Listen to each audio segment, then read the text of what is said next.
The air. You're on the air. Hey, good morning, Howard. Good morning. You probably don't remember me. You interviewed me about a couple of years ago. I'm like the guy who knows everything about Eric, the actor. Right. Anyways, today is the 10-year anniversary of Eric calling into the show. And is that right? How do you know that? Because it's dated September 19th, 2002. That's what I do. I mean, I know everything about Eric. Wow. So you're saying 10 years ago today, Eric, the actor, made his first phone call. He called in for the first time. He was angry at you because you were being mean to Kelly Clarkson. You were calling her fat and ugly, and obviously he had to call into her defense. Eric, did you know it's your 10th anniversary today? I've been emailing you for a couple days now about that. I see. Why aren't we having some big celebration? Gary, that's a question for Gary, Rob.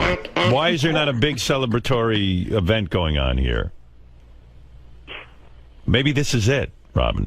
I think that you should celebrate it right now. I don't think there's... Right. I mean, should I celebrate Marianne from Brooklyn's first week on the air, Eric?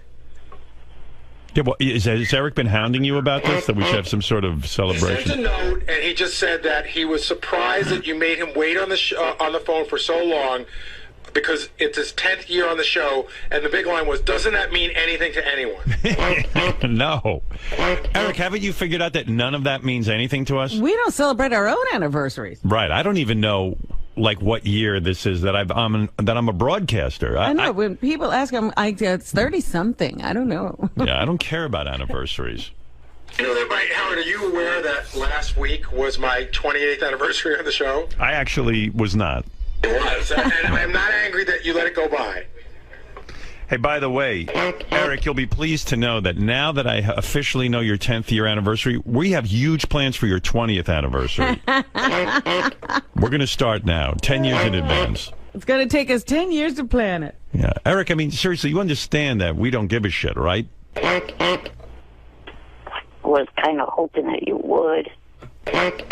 But Eric, I mean, as Gary just pointed out, we don't celebrate anybody's 10th anniversary of calling into the show. You know, sometimes Eric can seem really smart to me, and like he seems incredibly with it. And then when he gets upset about dumb shit, I go, "Wow, he's really dumb." I'm fucking retarded. No, you're not. Stop saying that. Don't put yourself down. I'm fucking retarded. You're not serious when you make these calls, are you? I think I'm a bit serious. Would you like me to fly you with balloons for your anniversary? No. What would you envision might happen? Let's see if we can make it come true. It's your 10th anniversary. What would you like us to do? Well, some kind of acknowledgement would have been nice. Mm-hmm. So all you want to do is be acknowledged? Right. Oh, I see. Well, that's happened now. Well, maybe Javier can say a few words about you. Well, Howard, yeah, if I may say something, and even though Eric apparently hates me ever since he heard of me and then you interviewed me, I like to say that on behalf of the fans, I just wanted to say thanks for 10 years of really entertaining calls. I mean, you have to at least acknowledge the fact that he's probably one of the best, if not the best caller ever into the show, just for entertainment value. When is your anniversary, Javier? Of what? Of calling in. It would be, I guess, November. I called in. Maybe we should prepare for that, Robin. Javier. Maybe we need a Javier anniversary, okay? You remember the day you had Billy Joel in? Yes. That's my anniversary. Wow. What a great day. I mean, mark we that brought down, Billy Gary. in for you. Eric, do you think we should celebrate Javier's anniversary as well? No. Why do you hate me, Eric? Because, jackass, you don't know all there is to know about me like you think you do. Eric, I'm only talking about the stuff that you call into the show. Obviously, I don't know anything about your personal life. That's the only thing I'm referring to. Eric, ask him a question and see if he knows it. You know, something you've done on the air. He's not saying he knows you. He's saying he's a fan. I think Javier's a fan of yours. Yeah, that's all. Well, you know, Eric hates his fans. You know how No, I I thought don't, Robin. You're always Howard. throwing them off your whatever you're on. You throw them off. Yeah, Eric, I don't get you. Like, That's because they talk shit about me. There's a whole hell of a lot of them that are still currently on my Twitter page that I have not thrown off. Over 25,000 to be exact. All Eric, right. Eric, you blocked me from your Twitter page for like 2 years ago. why? I don't know. Did he say what you did wrong? No, well, you know what? I tried to get in touch with Johnny Fratto, and I think he talked to him. And according to Johnny in an email, he said, Eric thinks that you're a double agent and you're out to get him. I don't even know what that means. Wow. Did you use the M word, as in midget? Well, I might have at certain points. But you know what? Even that's one thing I got to say. I've never been mean-spirited to you. If you ever read anything that I said, Eric, it might have been a goof in the spirit of the Howard Stern show, but I have never, ever been mean-spirited to you. I've defended you when people have been mean-spirited to you. I even bought stuff for him and from his Amazon. Well, why don't you celebrate? Why don't you celebrate his anniversary? I understand you prepared a list, Javier. Yeah, I have a list of what I think are like the top 5 moments of Eric on the show, at least my favorites. All right, go ahead. In no particular order, the flying with balloons bit, probably the best bit in the show that'll never happen. But the whole thing, you know, when you try to goad him into flying with balloons to meet Catherine McPhee, it was great. Thank you. Number 2, the 0.0 call. You remember that? Yes. When Fred played that. Number 3, when he talked to Johnny to put a hit out on that guy Jerry. Yeah, when Eric put out a hit, that was great. You know what to do. You know what to do. You know what to do. That was good. Number 4 would be the whole. You remember Kendra, the girl that he thought it was his girlfriend. Right. The whole Kendra thing. That was. Howard, if you listen from January to March of 2009, that is Eric at his very best. And What about was that the Bunny Ranch chick, Kendra? No. She was a porn star. I Yeah, think. see, there's where I know this guy's not an expert. He said 2009. To be exact, moron, it was 2008. I said 2008, Eric. Oh, I could have sworn I heard you say 2009. No, it's 2008. I know. You know, Javier knows. Last but not least, my personal favorite was when he announced he was doing a modeling agency. No, that was great. The contest was great. Yeah, that's right. Yeah. Eric was going to have a modeling agency, and the girl had to live with him for a minimum of 2 years. Well, he had this whole contest he was running, Yeah. and the prize was living with him. Yeah, right. You could either get an apartment near him or live with him. Yeah, for 7 years. And then he would manage your modeling career. That's right. Now, how did that work out, Eric? Did you ever get anybody to do that, Eric? Tony and I never did it. Oh. Right. Listen, Eric, even though you might not change your opinion about myself, there's nothing but love coming from here. And just Would you consider unblocking Javier on a probationary basis, Eric, in honor of your anniversary? Maybe. I don't know. I don't even remember what his username was. Javier, so what I is- guess I could get in contact with Johnny again, and I can send him my information. And if he All right. decides, then that would be great. And He even thought you were an idiot.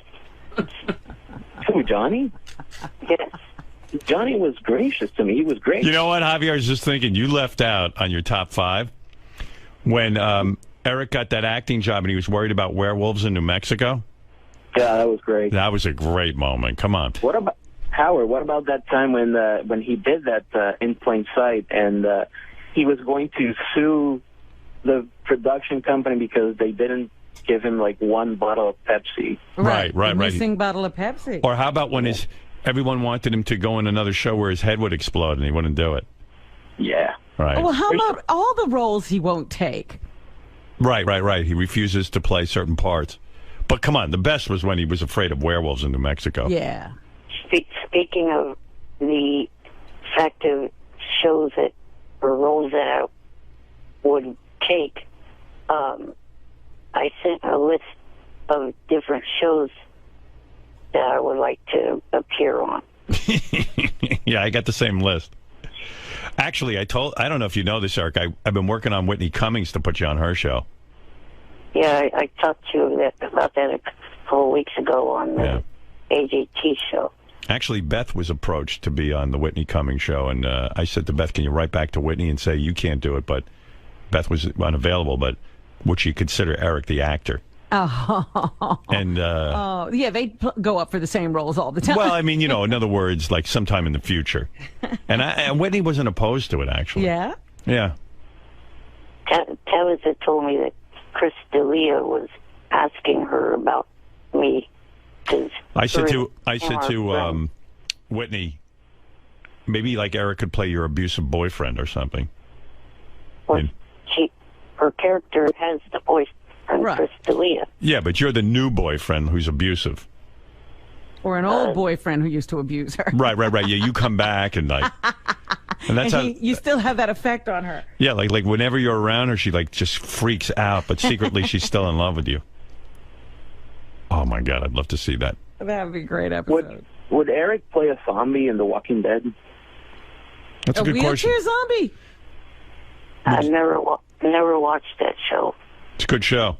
Great show. A lot of people do shows they've never watched when they're actors. Would you play a wheelchair zombie? No. He's no fun at all. That's where they got this sound for a buzzer. They heard Eric and they went, sounds like the AGT buzzer. That is a no. Well, I'm going to work. What are your shows, real quick, what you want to be on? That's all. Can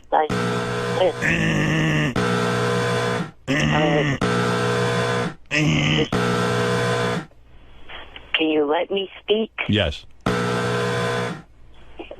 Yeah, it's fucking rude to ask a person a question and not let them answer. All right, let him to answer, please.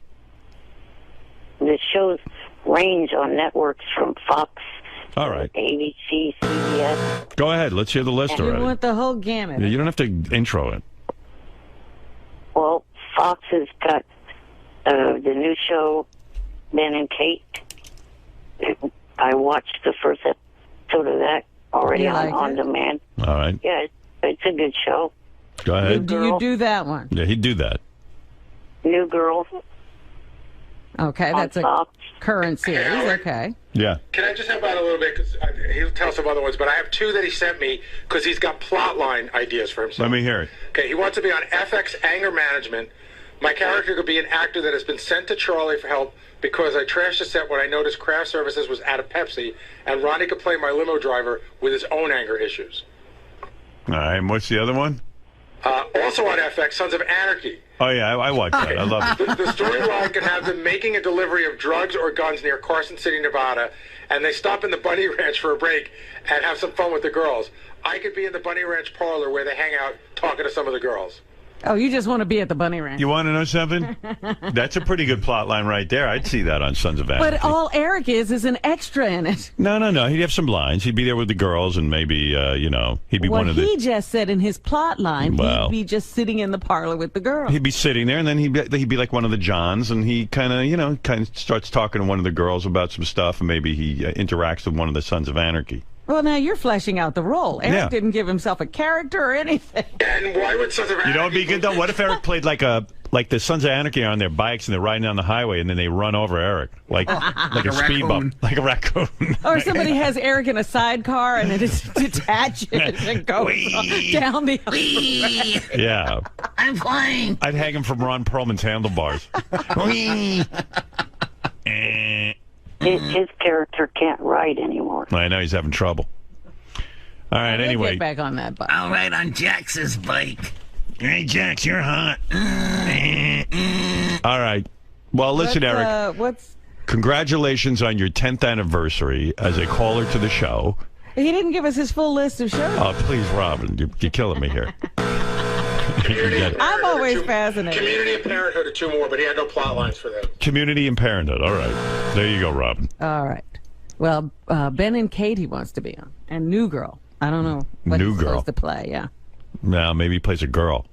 Another girl. Oh, Would you ever be in drag for a role? no, I would not. Uh-huh. No. And what I would play on those two shows is a guy that the main female character of each show would be going out on a date with. Would you play a baby on Parenthood? Like a guy, let's say you're a guy or a criminal and you have to break in, like, so you go to a daycare center, you get in a crib, and you're sort of pretending to be a baby so that you can rob the place. No. Now, you're hard to write for. See, that to me would be a good show. Like on Parenthood, they take the kid to like they're checking out some. I've never seen the show, but I would imagine there's young kids involved, and they go to the daycare center, and there in the daycare center is this baby. That's real nice that you've never seen the show when two of the people involved with it are big fans of your show. Who's on it? Dax. Oh. Jack Shepard, plus isn't Ron Howard a big fan of your show? Yeah. Well, I can't watch all the shows. I have so many fans, Eric. I can't watch all of their shows. You know. Hey, look at the way you treat your fans. Poor Javier can't even get on your Twitter. Don't criticize me. You're both the same. Well, you know, he doesn't have to like me. I still like him. It's okay, Eric. But, you know, that'd be a pretty good episode where, so Eric's in the, you know, he's in the, let's say, an orphanage or what, I don't know, like a daycare center. And like, at first they look at him, that one looks strange, and they're like, and he just goes, I have aging disease. I can't believe Eric doesn't want to be on Glee. Oh, hell no. Really? No? Sounds like it's right up your alley. I think you would love that. Not at all. Would you Why play not? one of those gay, like, chorus kids? Don't stop. Nope. Leave. You would never play gay. You would never play a gay character. Nope. The only shows that I would be on that have any gay type thing one would be the New Normal and Modern Family. I see. Mm-hmm. Would you be like a baby on Modern Family? No, this kind of would be Would a you little play a bit- meth baby on Breaking Bad?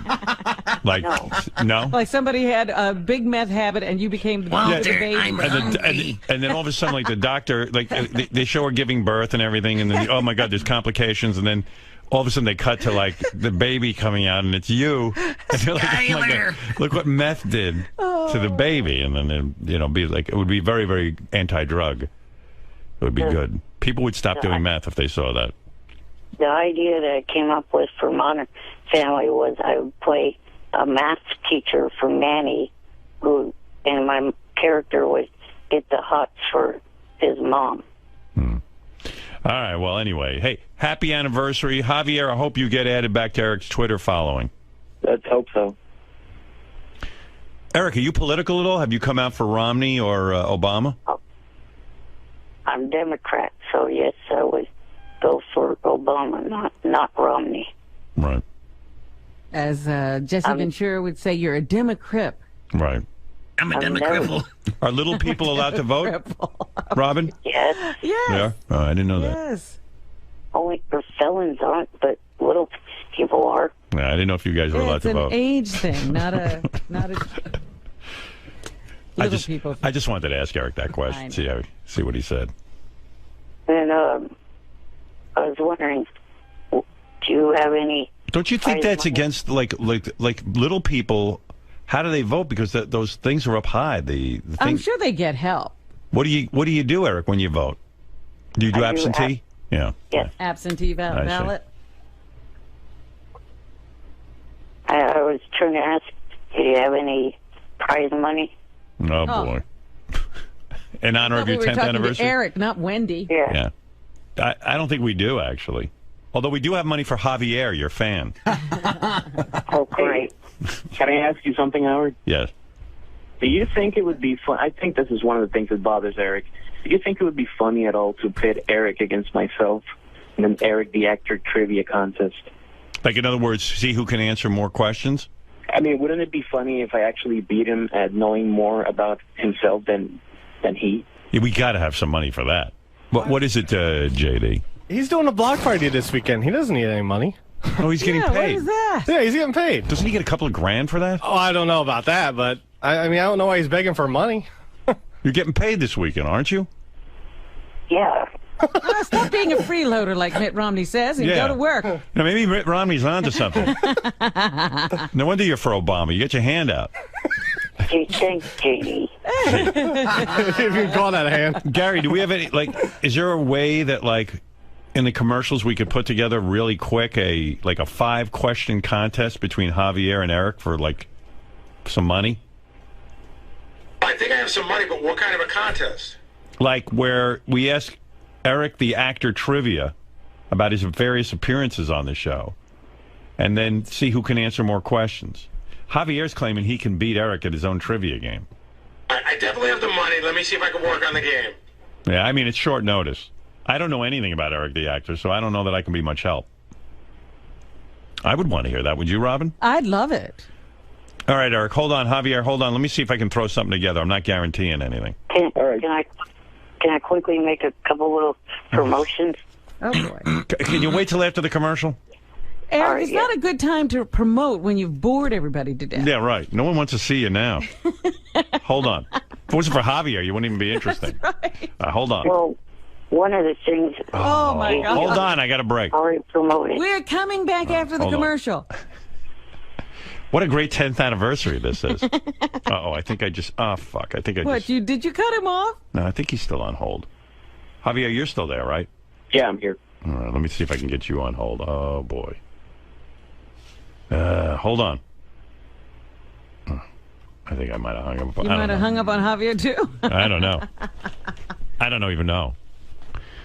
All right, we'll be back right after these words. Hey guys, do you think you can help me out? We got to do this really quick. There's a guy on the phone who claims he knows more about Eric and his appearances than Eric. So try to put together a quick 5-question game about Eric's appearances, like, what did Eric agree? You know what I mean? Can you guys think of anything? I'll have to search. Jason, can you do some searching too? I have one. What job did Eric turn down for TV because he thought it was too satanic? This is, I don't really have this. Richard, what job did Eric turn down on TV because he thought it was too satanic? Which one? Adult Swim. Oh, really? Yeah, that was from 2011. For just $59 a year, get unlimited backup space for your PC or Mac. Plus, access What on Adult Swim, though? to your tablet or smartphone. If you run He's going to take a job on Adult Carbonite also has Swim. plans that will back up all Can you find out what cartoon on Adult Swim? annual fee. Don't wait. Go to Carbonite.com today and type in the offer code 100 for a free trial with no credit card required. Plus, 2 free bonus months with your subscription. That's I'll just put the Carbonite.com. Adult Swim. Okay. I'm back. Hey, Gary, can you help me with this game for Eric the Actor? Yeah. I know we got bamboozled into this. Give me some prize money, and let's see if who wins. I think we only have 3 questions for the Eric the Actor game. Again, we had to do this on short notice. Gary, here's another one. I don't know if it's... There's not that much Exactly. information out there about Eric. All right. Do you want to do the questions? Or you want me to do them? You better do them because I can't read that. All right. Let me get these guys on the phone. There's Eric the Actor. Eric, you there? Yes. All right, let me get Javier. Javier, you there? Yep. All right, we're playing for $500 cash from Steven Singer Jewelers. Visit IHateStevenSinger.com today. Great guy, Steven Singer. Give you a good deal. All right, here's the game. There's going to be 3 questions. So therefore, someone will win. You got to have the best 2 out of 3. Right. Right. All right, now, nobody blurt out any answers. Here we go. I'll go to Eric the Actor first. Ask him the question. If he gets it wrong, Gary, I assume we'll go to Javier with the same question. Right. Correct. Don't blurt out answers. Robin, shh. Okay. All right, here we go. Don't blurt out the answer, Robin. Robin's an expert. I'm reminding myself. Right. All right, here we go. Eric, the actor, first. In Eric's first phone call to the Stern Show, who did he say were the top 2 chicks he masturbated to? Eric, go ahead. You have very few seconds to answer. Eric, are you there? Yes. Who are the 2 chicks you said you masturbate to? He's on the internet. Good up. That's why I'm making him answer right away. Eric, answer now. All right, Eric, we're going to hit the buzzer. Wait. Take a guess real quick. I know one of them off the top of my head was Beverly Mitchell. All right, Beverly Mitchell. And who else? Yeah, you need both. Why would you give up the name now that it's going to go over to Javier? Who knows if he's right. All right. Eric, I got to give you a no. You did not mention the 2 women. I'm not going to say whether Beverly Mitchell is right or not. Let's go to Javier. Javier, who are the 2 women? Well, actually, that's a tough one. So I'm going to say one of them is Beverly Mitchell because he said it. I'm going to say the other one is Pamela Anderson. All right. Is he right? The answer is Beverly Mitchell from Seventh Heaven and Britney Spears. All right. Well, you're both wrong. Both wrong. Sorry, guys. There'll be no money for you on base of that. Now we could wind. No, never mind. Go on. All right, Javier. Yeah, I know. Don't worry, I might have another one. All right. Javier, you're going to go first. Gary, ask him the question. Javier, who were the 3 celebrities in studio with Eric the Midget when he came in for his only in-studio appearance in 2008? Javier, who were the 3? All right, it was Diana DeGarmo. Go ahead. It was Natalie Maine. Go ahead. And the wrestler, I forgot his name. The wrestling guy that came in with Diana DeGarmo. Oh, man. You're running out of time. Hurry. Give me the name of a wrestler. I can't remember the name of the guy. All right. Now we got to move it over to Eric. All right, let's go over to Eric. Eric, go ahead. Kurt Angle, Natalie Means, and Diana DeGarmo. That is correct. All right. Javier had it. Eric He just couldn't pull out. one. I feel bad for Javier because he really had it. But, Yeah. But This is the game. And there you go. So 1 for Eric. And now the final question. If Javier ties up, Eric, you'll go first. You could put it away right here. Go ahead, Gary. What TV job did Eric turn down because he thought it was too satanic? Eric?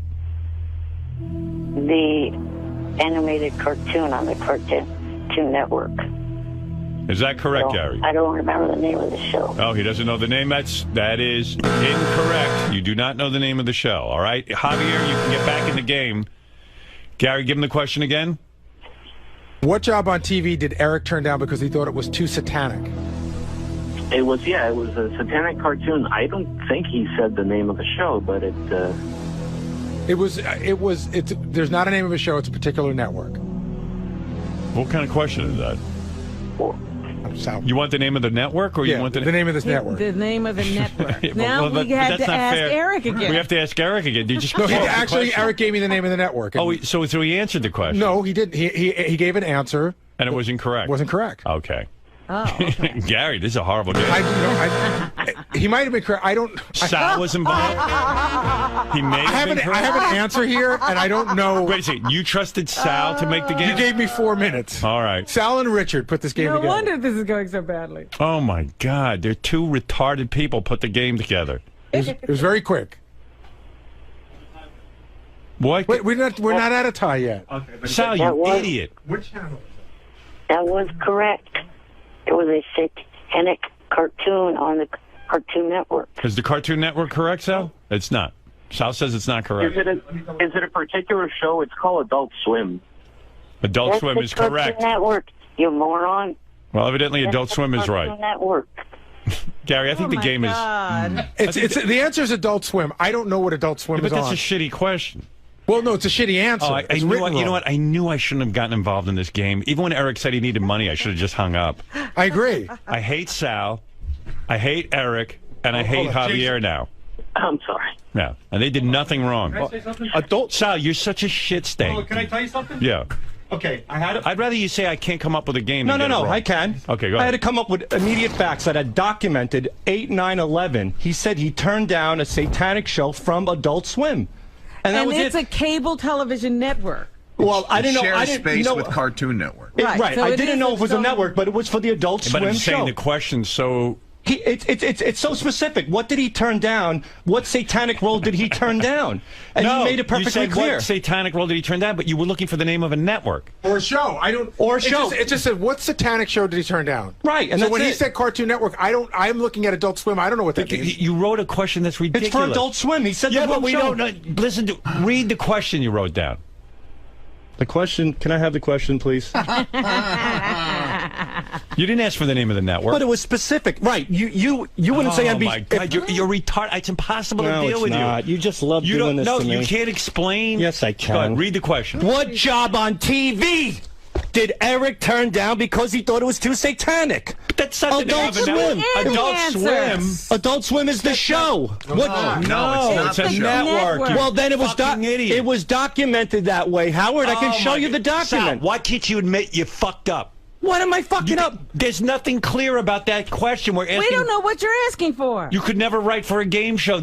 What are you asking for? Adult Swim is the name of the network. You got to say what was the name of the network that Eric almost worked for. It was the Cartoon Network, Howard. Adult Swim is on. But that's not your question. Read the question What again. job on television did Eric turn down? That what has job? nothing to do with a network. I agree, but there is no I never said a network in here. So what but the keyword is satanic. There's only one show he turned down that was satanic. Was Adult Swim. Adult Swim's the name of a network. It's not a show. It's not a show. Well, Jason Kaplan just said that it's on the Cartoon Network. Yeah, no. Adult It is Swim a network that shares space. Okay, but it was it was documented. Sal, you're an idiot. It was documented when he called in. He said this specifically. This is a specific Sal, quote. listen to me. Your IQ is so corrupt and low. Stop. It is not. That you don't even know what I'm saying to you. Yes, I do. It's not a question of I know what a network is. Like you work in AGT. The network is NBC. I know the difference. So what would the question be? What show were you on television? AGT. Right. What show did he turn down satanically on TV? He didn't turn down Adult Swim. That's not the name. What? It doesn't matter. He's satanically. You're an idiot. You're a moron. When he explained it, you know what a moron this guy is. I got to tell everybody. Hold on, we're in the middle of a game. I know. I got to tell you what a dummy he is. We're stopping the game for a second. I'm not a moron. I come up with good ideas here. Ideas. So yesterday, perhaps. We had a meeting yesterday. We now have in a conference room. We have a community we formed. Like, you know how people are on Facebook? Yeah. We have a community called Moldred. It's a private. Nobody's invited me to. Well, you wouldn't. You're not. Yeah, you're not a part of it. If you want to be, you can be. But I try to spare you these things. Moldred was a community I developed with the guys at IBM. It's they have a great piece of software called Communities or Connections. And you have your own community. Called Moldred. It's a place where my staff can write and communicate with one another. So I decided yesterday, I rented out a conference hall with a big screen. Yeah. Conference hall with a screen. And it was mandatory that everybody on Moldred has to attend. Right. I got up, I made about a half-hour presentation, then I turned the meeting over to John Hine. Wow. And did you have, like, audio, video? Yeah, everything. Displays? All the accoutrements. Wow. So that we could teach everybody how to use Moldred. And so we even had two guys from IBM there. I was going to ask if I could have a personal... No. No? No. Yes, of course you can. Of course. Listen. So... The problem is, I know everything, not everything, but I know a lot of stuff about Moldred, and so does John Hine. We've been working through this thing for months, okay? Mm-hmm. And rather than sit down with everyone individually and try to explain it to them, which could take forever, we said, let's get everyone together, we'll answer all your questions and explain how this thing works. Makes sense, right? Absolutely. Well, everybody, mandatory to be there. You have to have an ID and a card to get in. It's a whole formal meeting. Right, I saw the thing. Bring your building ID, etc. Right.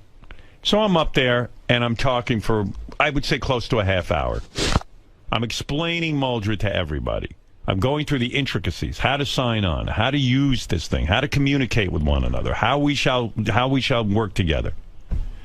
And at one point, about 25 minutes in, I go, and for example, let's say Sal wants to do this. He's doing a phony phone call and he wants help with it. I go, where is Sal? We look around the room. No Sal. 25 minutes into this fucking thing, I'm talking my brains out. Like, the last thing I want to do is sit there and teach. Who's not there? Everyone is there. The only one not there is who? Sal. Sal. Why not? Right. So with that, like almost like by a miracle, 25 minutes, all of a sudden, who comes running in the room? Like on fire? All Sal. flustered. Everybody else is there. I go, Sal, what's going on? He goes, hey, Howard, I was making a phony phone call to where did you make the McDonald's in Libya. To McDonald's in Libya. All right. So I go, okay, fine, whatever, you're late. Now, I didn't say this then. This guy is here all morning. He's going to be there after the meeting. Mm-hmm. I need him there at 11 o'clock for the meeting. What? Everybody else knows. And I'm thinking to myself, well, okay, I don't want to slow down the meeting berating Sal in front of everyone. But now he's missed 25 minutes. He has no fucking clue what's going on. And the absurd answer that he was making a phony phone call to McDonald's isn't going anywhere. Right. It's going to be there all day. Libya so far hasn't gone anywhere. Well, I have important information that was just handed to me by John Lieberman. Right. Sal went to the newsroom to ask 2 different people where the meeting was. Yeah, when I stormed You're out. a fucking idiot. I stormed out of the room. How did everybody else know?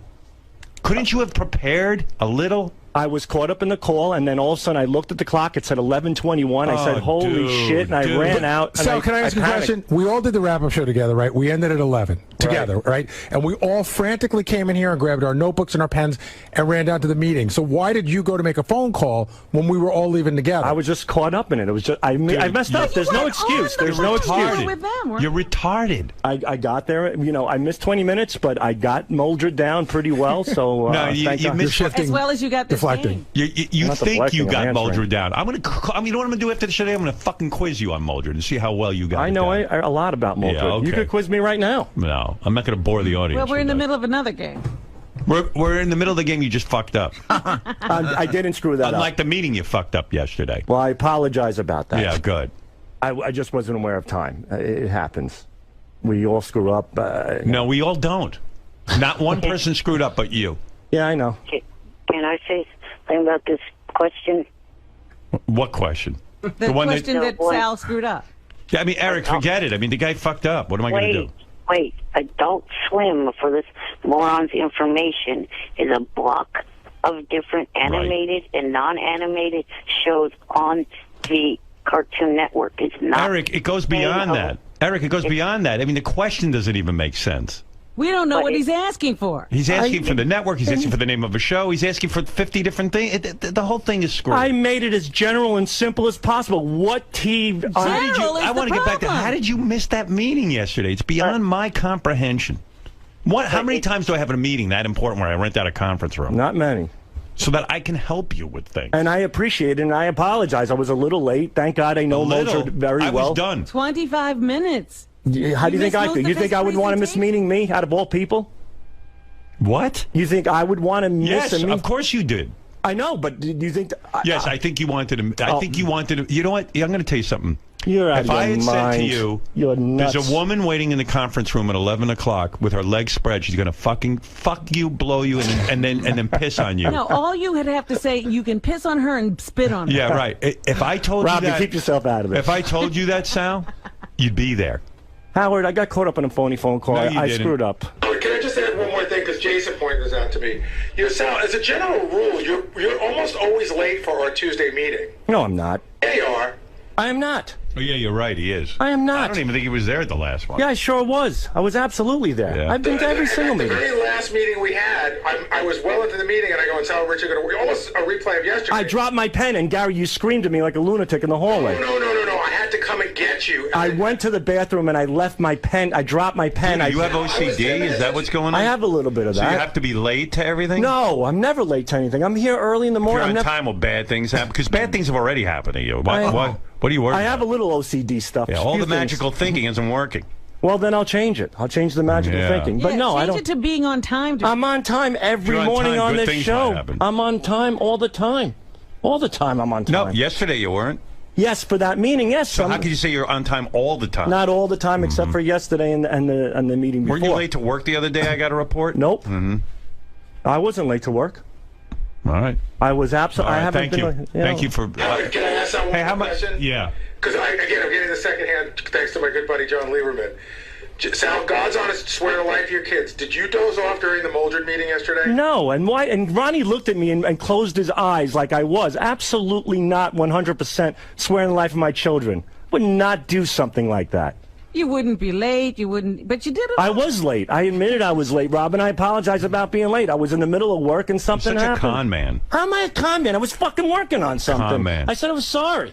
How am I a con man? Because what am I it's doing? bullshit. You could have worked on that any time. I know I could have, but I was caught up in it, and I looked down, and I realized that it was 11:20. I fucked up. By the way, the phone call's really good, though, at least. Thank that you. I'll give you. Sal's never late. Thank goodness. But Sal was late the day you made the most important announcement since we've been in Sirius. Oh, remember that? Right, yeah. Yes, that I was late for, and you guys pulled a good prank on me, so at least it turned into decent radio. You want to hear when Sal called, as long as it's just causing so many problems, you want to hear when Sal called McDonald's in Libya? Yeah, let's hear All right, well, first of all, I got to figure out what to do with Eric the actor and Javier. I have a tiebreaker. I wrote a tiebreaker. But Eric's already winning 1-0. Right, Okay. we need 2 more questions now. But- I don't want 2 more. Is there a way to pay off both these fucking I have guys? 2 more questions, or I could give them both Just- $100 and we can move on. Just No, what? Wait, please, Sal. I'm trying to get out of your mess. What is that, Gary? I have 2 more questions, or we could give them both $500, courtesy of Steven Oh, Singer, I would love that. and move on. Oh, thank you. Just read the plug at Friday and we'll move on. Oh, thank you, Gary. Thank you. You hear that, Sal? Your fuck up.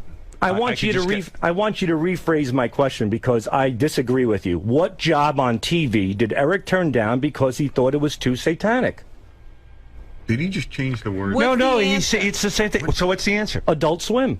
Adult Swim isn't a not job. a job. It's a network. I get the word job, perhaps. Okay, look. Hey. What Thank you. job? Well, What job? The job would be the name of the show, which we don't know. Or a show. You could have said Eric had a Or meeting you with could a say what network. network. Or a show on. The word job is the The word job makes no sense. That's the improper word. There's no. I have to double check the notes because I did copy and paste all right, that. good. Copy and paste. Sal, And you can be sure he doesn't understand Muldred at all. I certainly do. No.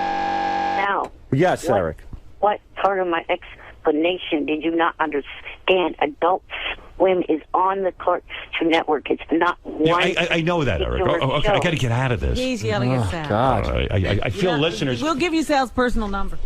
please don't. Listen to me. All right. Well, Eric, Javier, I've got good news for you. You've both won $500 cash in a monumental waste of money.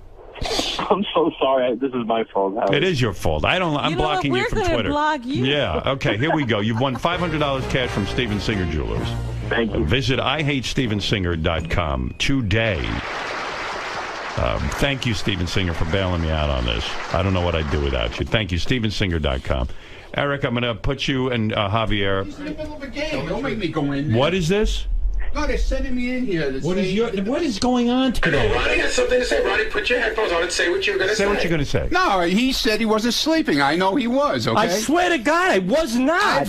I have a witness. I The saw only you- security guy that was working with me. I was. Are we you were, out of we, were your mind? laughing, we were laughing our ass off. I was not sleeping. Are you out of your mind? I would not sleep. I was sleeping. I don't care. I'm not even arguing. Dude, he was That's- sitting there like this, making like he was awake, but his You know eyes why? were Because closed. he's a big shot. Big shot in my ass. You better know how to fucking work that motor. Howard, you know I didn't fall asleep. You know it. I would I hope didn't you look would. at you. I don't know. Ronnie I is looked at watching you constantly. I can even tell you where you were sitting. Knew about No. your head, remember? That's crazy. The idea that you know where I was sitting, it doesn't mean you didn't fall I mean, I was asleep. observant of everything that was going on. Yeah, all right. Yeah, I Sure. wish we had a pop quiz for him. Ask me any. Howard knows Muldred. I know Muldred. Ask me anything Ronnie about has it. a whole list of people that were falling asleep during the meeting. Wow. Well, then you should discuss it with them because I wasn't falling asleep. Yes, I came late. I'll admit that. What job did Muldred turn down for being satanic? You idiot. I mean, really, I always think like you not being intelligent is a joke. It's not. It is. You don't know geography. You don't know anything. Fuck geography. Where am You I don't know going? I'm not a history. pilot. You don't know anything. History. Can I tell you one more? Yeah. Remember when Sal had melanoma on his ass? Oh, this is amazing. He had melanoma on his ass? I heard Yeah. this on the wrap-up show. Thanks for remembering, Robin. It was only cancer. Sal had a melanoma on his ass. Like, that's what's a pretty serious thing. Yeah. So, skin cancer. So they're talking to him That's a yesterday. strong- They're talking to him yesterday on the wrap-up show. And they're talking about skin cancer. And Sal, of course, tans because he doesn't understand that tanning is bad. So what does he do He in doesn't a understand that salon? being in the sun is tanning. Right. Because he goes, I don't go tanning. I'm just in the sun. I don't go to tanning salons. Okay, so then they say, well, what do you think causes cancer? He goes, my cancer was caused when my wife hit me with the paintball in my ass. Right, I'm taking this to the dollhouse. Christine, you like this, don't you? This is so funny. All right, ready? Am I good? Yeah. Okay. Lower? Oh, my God. It could have. There could have been carcinogens in that paint. It didn't. And it broke the skin, Robin. Oh, it did break the skin. Yes, it did. Oh. Oh, well, there's Sal being right. No, I'm not. You're not being right. Oh, yes. Right. And you know what? Paint caused your cancer. There could have been carcinogens. Quickly. And it's in the spot that my wife hit me twice, and I had a hole the size of a fucking golf ball in my ass with the paint in it. And it's in No, come on. And I don't tan my ass. Who knows what you do? That's what I was You asking. went to tanning booths as a with kid, your clothes off. Sometimes. That's where you got your carcinoma. It's possible. It's possible. Yeah, okay. Does he get completely... tell you that? I don't know who told me that. Somebody told me that. What did your doctor say? I don't know, but if you get a doctor on the phone... Why wouldn't you know what your doctor said? The most important person, the guy who diagnosed your cancer, gave you a reason. I'll tell you what my doctor said. He said it could be anything. It could have been the tanning beds, it could have been the sun, and it could have been something else. It could have been from paintball? It could have been. There could have been carcinogens in that paint. Your doctor said that? I believe he did. I mean, I wouldn't have remembered it if he didn't. You're an ass. Fuck you. What about those mechanical cigarettes you smoke that have a big poison bottle on it? Yes, With that the was skull from and Australia, crossbones, but I'm using something new now. I'm Or the using. Propecia from India. I stopped using the Propecia from And India. now he's wearing a helmet with lights on it. What? The helmet's out. His wife was unhappy about the helmet. She No. wants him to live. No, my it's God. not that. You brought up a good point, Howard. You said stop it, and I thought about it. Sal got a hold of this helmet where if you stick it on your head and they put lights on, the light makes your hair grow. It's low laser light technology. Oh, fucking idiot. You could follow up on carcinogens and paintballs. That is, and even Robin agrees with that. No, I didn't hear Robin agree with that. Robin, she was a nurse, and she did. It's way more likely that you sat in a tanning booth, tanning your asshole. But did he get in the tanning booth naked? Yes. Once in a while. No, back in the day, I wore Fruit in the Looms. Yeah, okay. Yeah, sure. but it's the area. Yeah, I did expose it. Yes, the answer is yes. The answer is that's where it came from. All right. My guess. I'm not a doctor, but I would say it's more from that than paintball. I have a feel. Sal loves to, go around the internet, right? Yeah. So I have a feeling that the story I'm holding in my hands is what he saw. No, it's a guy got shot with paintball, and where he got shot in his cheek revealed that he had a cancerous mole there. Right. It was actually lucky for him because because he went to get it looked at. Right. Okay. Look, that's not me. Look, Eric the actor, you've won $500 courtesy of Steven Singer Jewelers. And so has Javier. Visit IHateStevenSinger.com today. Okay, guys? All right. Okay, thank you. And you're welcome.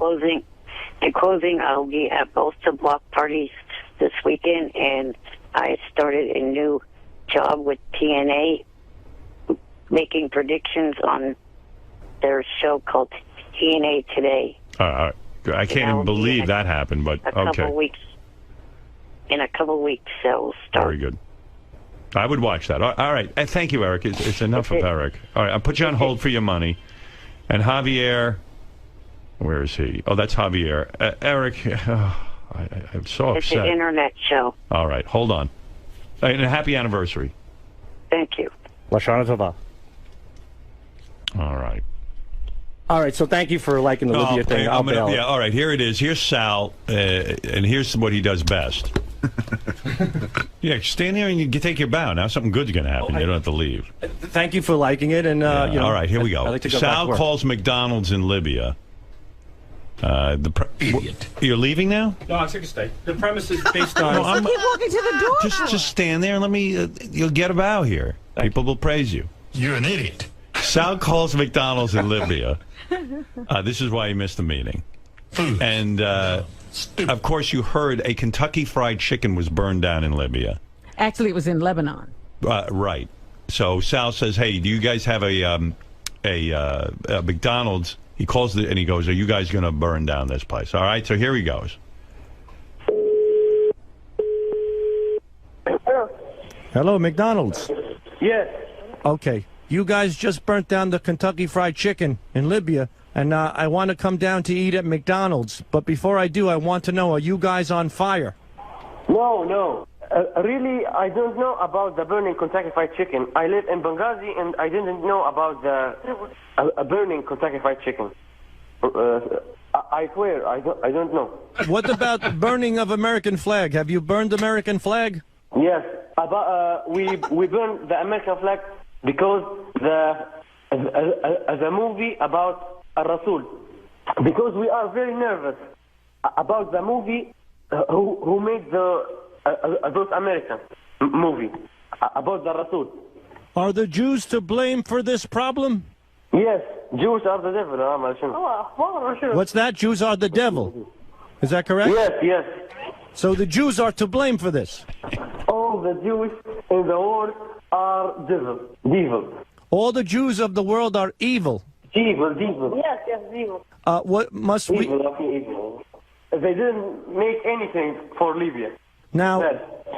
do you want America to stay and help Libya, or should America leave Libya? No, help Libya. If you want us to help Libya, why did you kill our ambassador? I want to go right now. Okay, good. Wait a minute. Are we safe to come to McDonald's and eat, or will you burn it down like Kentucky Fried Chicken? No, we don't want to burn out any restaurant or any building in Libya. Okay, so if we come to McDonald's as Americans, you will not burn it down? No. I am safe to eat at McDonald's? Yes, you are safe and your family is safe. How about the Jews? Jews, no. No Jews? No. Okay. Okay. All right, have a good day, sir. Well, have a good day. Okay, Bye-bye. Nice people. I love that call for a lot of different reasons. First of all, why do you have an accent? I wanted to make them feel comfortable. Right. You're like the. How are we supposed to know you're an American when you're doing an accent too? You know. Right, well, whatever it is, it worked because interesting. The best observation I can come up with real quick is that, no matter where you call in the world, no matter what's going on, there's always some woman in the background yapping away, telling you what to say. That's number one. Who the hell is that? That's universal. Yeah, that's universal. I like how she was correcting him on devil and evil for the Jews. Devil. They're devil. They're evil devils. Devils. Great word, devils. Jews are devils. Fantastic. Really, it's so mind blowing because you get a glimpse. Help us. But we're gonna burn you and we're gonna burn you and kill your ambassadors over a stupid fucking movie. They don't even understand the concept that this is a movie no one's ever gonna see unless they make a big deal about it. They're nervous about that movie. Yeah, I mean it's just a brilliant call. And he says, "Come to McDonald's. We won't burn it down." But he has no reservations about telling me he's burning our flag. They right? Say, no. Oh, yes, we're burning your flag. But we make sure it doesn't burn up the building. Hey, what was that news report that someone over there burned a flag and the guy died? It was like he breathed in all the fumes. What was that? Did you read that? Yeah, I didn't read that. Yeah, some guy. Where was it that happened? Do you know? It was at one of the anti-U.S. protests. Yeah, on Adult Swim. No, on Adult Swim. I'm pretty sure it was in Swim, It was in the Middle East. He's pretty sure it was somewhere over there. And the guy. Glad you knew that. I don't know why I'm bothering. And some asshole took a breath of the smoke and died. Okay, a Pakistan man, I think. Islamabad. I took a breath of a flag and died. His turban went on fire and he croaked. What a fucking story. It's such a Pakistan man has died from inhaling smoke from burning a U.S. flag during a protest against the anti-Islamic film on the innocence of Muslims. Abdullah Ismail died in Mayo Hospital in Lahore. Yeah, after having Lahore. Complained of feeling unwell during an angry demonstration. I want to thank the Surgeon General for not putting any danger signs on flags for when you smoke them. I think that's a good idea. And I can't believe Muslims are killing people over a movie, because if we did that, do you know how many people we would have to kill over bad movies? Well, that's what I'm saying. true. We protest her because the movie is so bad. I mean, that movie Driving people Jackie's in that we crazy. play it all the time. We'd have to have a riot over that. Put him one. in an Iron Maiden. Oh, God. Jennifer Lopez would have been murdered 30 years ago. I love, too, that, like, You know, the whole logic of burning down your own country because you're angry with the United States is just so fucking brilliant. I mean, that's like if I hated Jay Leno and I punched myself in the head over it. Well, look at the woman who blew herself up. Right, I'm gonna blow. I'm blowing myself up. Yeah, that movie is making me blow myself up. I'm blowing myself up over a movie. Don't kill yourself. Oh God. Oh my God. Well, Sal, what can I tell you? I mean, well, thank you for once again. Yeah, try to be on time to me. I will. I apologize. Yes, thank you. I love busting his balls. Some guy on Twitter had the fucking balls to ask me, why do you like busting Sal's balls so much? I go, did you not listen to the show from 91 to 2006? Gary. I mean, give me a fucking break. Gary, you were under fire for a second there for this game that you assigned. Well, Howard understands. Howard knows I was in with him during the break working on our show stuff, so he knew I had assigned the game to the guys. There's 3 more. Okay. Which was beautifully parlayed into now Sal getting beat. Well, we had talked about this earlier this morning. I said to Howard, I go, I don't understand why Sal had to go make a phone call at 11 o'clock. McDonald's going to be there all day. It's a beautiful thing right now for you. Again, I can't hide that smile on your face. Why would I fuck with Sal? Sal fucking used to call me at work all day long and bust my balls. It's good-natured. You know, I don't hate Sal. You know, if I hated Sal, I'd probably just ignore him. But I like fucking with him. It's Stern Show karma right now. Yeah, you know. I owe him a couple.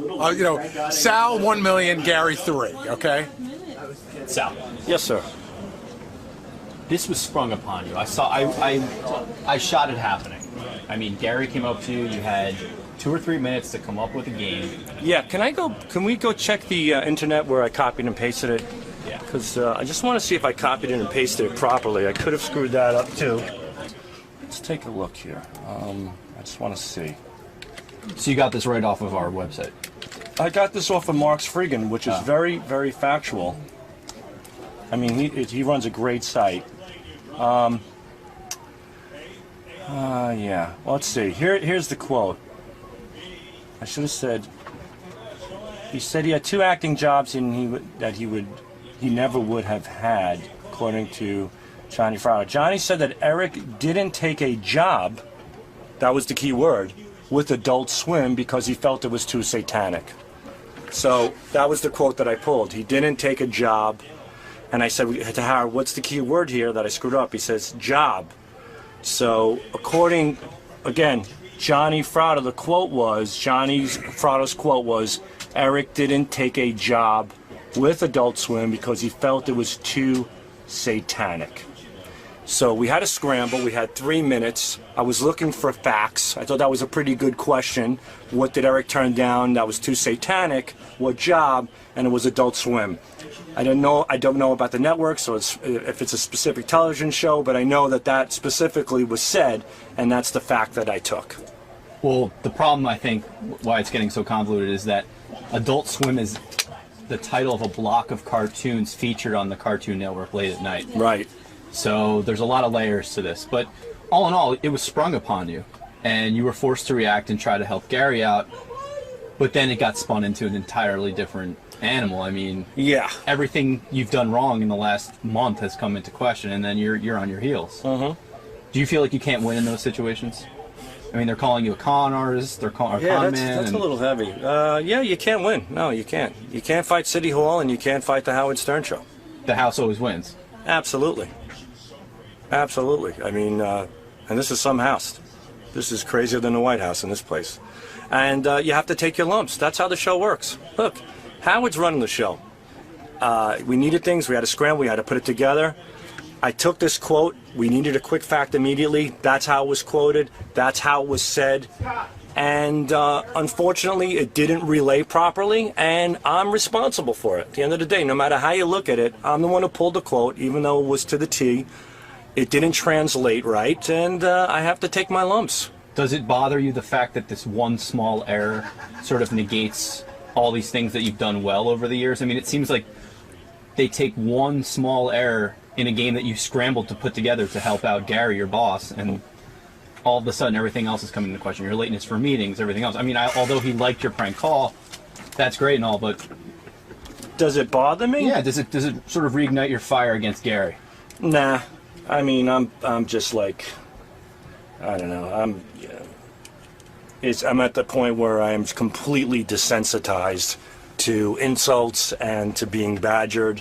I don't focus on that anymore. You know what I focus on? I just focus on my work, and I try to do the best that I could do.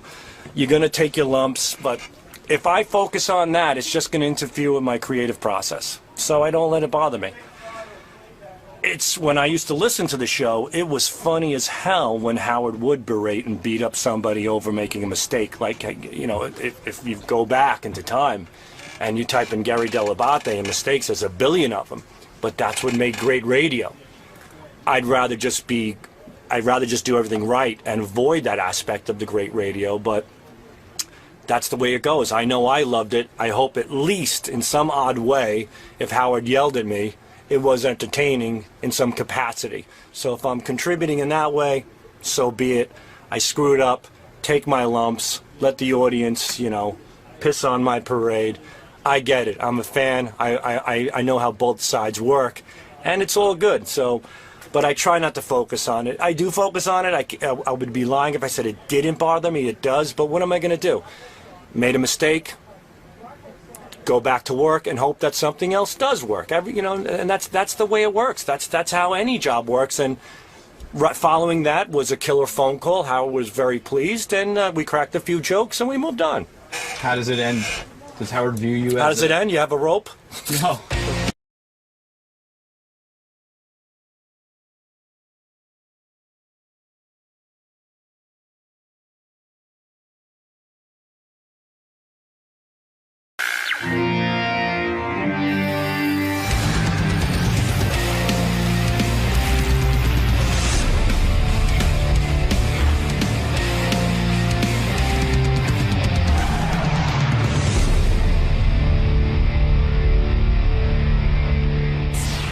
Good morning, Cindy.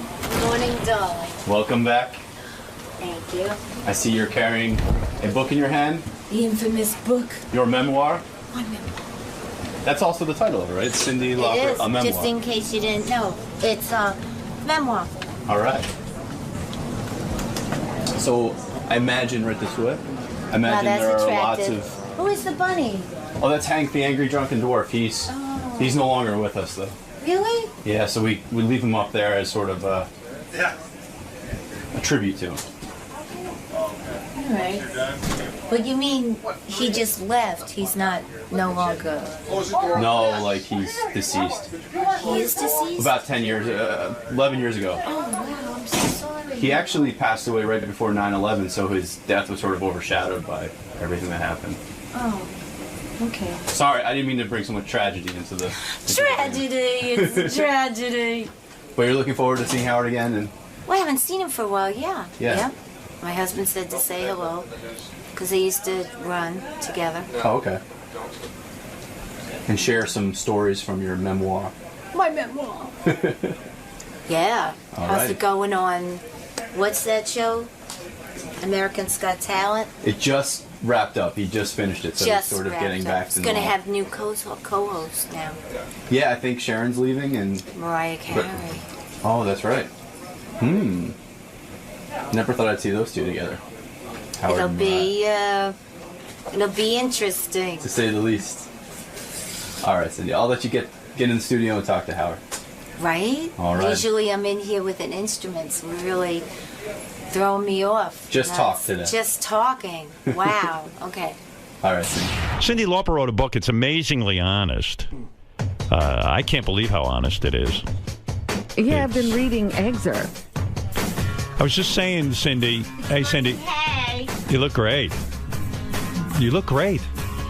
You're an attractive woman, I gotta say. You're right? You really are. And I gotta still keep my looks, right? Body's nice. What are you working use out? a diet. I No. stopped eating bread. I'm allergic. I have a gluten allergy. Don't believe it. I've heard that. psoriasis, and it's killing me. So when I stopped eating the bread a little, at least it stopped a little. Read I Dr. was John covered from Sarno's here down. book. All right. You got a lot going on. I Didn't you do. have some back issues too? Back pain? No.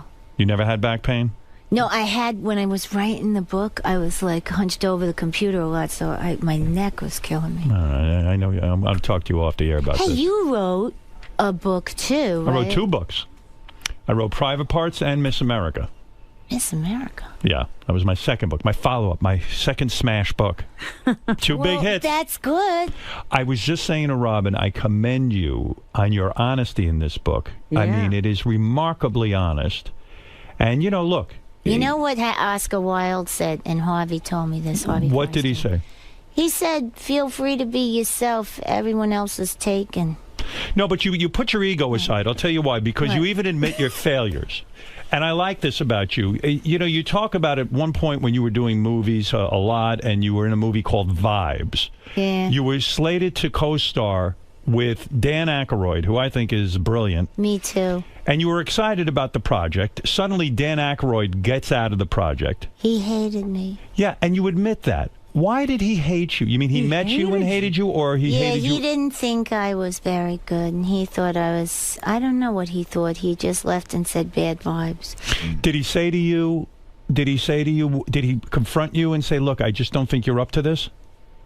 No, I tried to read with him, and it was the first time I'd never read before with anyone. Which is a very disturbing process. Well, it's difficult. different. Yeah. It ain't like, you're not supposed to act. So he did this thing that I didn't understand, and I felt like... What did he do? You're in there reading Vibes with him. Okay, it could be anything, like Mary Had a Little Lamb, right? So say it's Mary Had a Little Lamb, his fleece was white as snow, is everywhere, Right. Blowing it off. Because I didn't realize, but that is a process. I just thought he hated me. I was like, okay, I guess I have to just keep reading. I went and did a screen test first, with Ron Howard to make sure I didn't look like a complete idiot. I said, if I look like an idiot, I don't think I'm up for this. Right. And then I did it, and he said, oh, it's great, you have something. When Ron Howard says that to you, you believe him. If Ron Howard says to you, I'm going to put money into a film, millions of dollars, and you've got it, that you believe that, of course, but yet you didn't believe in yourself. And when you met Aykroyd, I feel like you kind of lost confidence. Well, I was a little heartbroken that he, Then I stayed on the project, I was like, I felt like the bad egg. And they brought in Jeff Goldblum. Yeah, and they brought Peter Falk in because I begged them to bring Peter Falk in. I even had Great my actor. hair, but more than that, the rhythm of his speech is like mine. And so I thought that would look great, and originally I was going to have pink hair, but I fell asleep with the bleach on because I was really tired, and I woke up and it was really light, and I didn't put any more tone or anything on it because I figured, hey, all right, it's the wrong color, but hair is more important than none. So I went with it, and then with the two of them had black hair and my hair was light, I thought, well, it's very iconic classic comedy, like Jean Like Harlow Lucy. had that. No, Lucy had The red. Yeah, she had red. Well, so all this thought goes into it, but bottom line is, you write in the book, and this is why I like the book, you're honest and you say you hated Jeff Goldblum. I didn't hate him. I had a problem. I thought he was having going through something, probably. He was odd. He was odd, but to the point where, look, honestly, no matter who you are, I know you got issues and problems. Everybody got them, but Sure. Don't stand next to me and make an old person really upset, or a kid, or a mother with a kid, because after that, you're dead. So in other words, you're alluding to he would yell at people on the set? No, he didn't yell. He would take a book and read the book like he was having a nervous breakdown, which I understand. That's a process. Okay. I get it. But you know what? Don't stand right next to me when they have me standing for the light, and you got to go have a nervous breakdown. It's disconcerting to all the other actors. Well, yeah, and you can't. Rude. And what happened was the older guy kept forgetting his lines, so it was in the rotunda.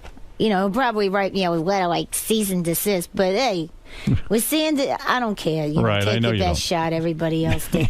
So I'm standing in the rotunda, and there's this older fellow, and he's supposed to be our boss, and Jeff is having the nervous breakdown routine next to us. So I Right. said to him, "Look, pal, not for nothing. I could notice here that this is you're doing your little method thing." I said, which is fine and good. But why don't you take a walk? Because I asked the guy right in front of me, I said, "Do you find this disconcerting?" And he said, "Yes." And I looked at him and I said, "Look, you know, you do your thing, take a walk, and then come back. If you don't, I'm going to have to kill you, and it's not going to be a murder mystery because I'll kill you right here in front of everybody." So the whole thing went Well, completely. he always... Well, I thought that was funny, too, but he was always like, you know, and what are you going to do? So I there do was my no love best. lost there. I don't care if you don't like me. Who Yeah, but on a cares? movie, you It do sucks. care. It hurt my feelings no matter what. I knew that if he knew what I was going to do, he'd do little crappy things to me all the time. So I was like, yeah, check this out, my friend.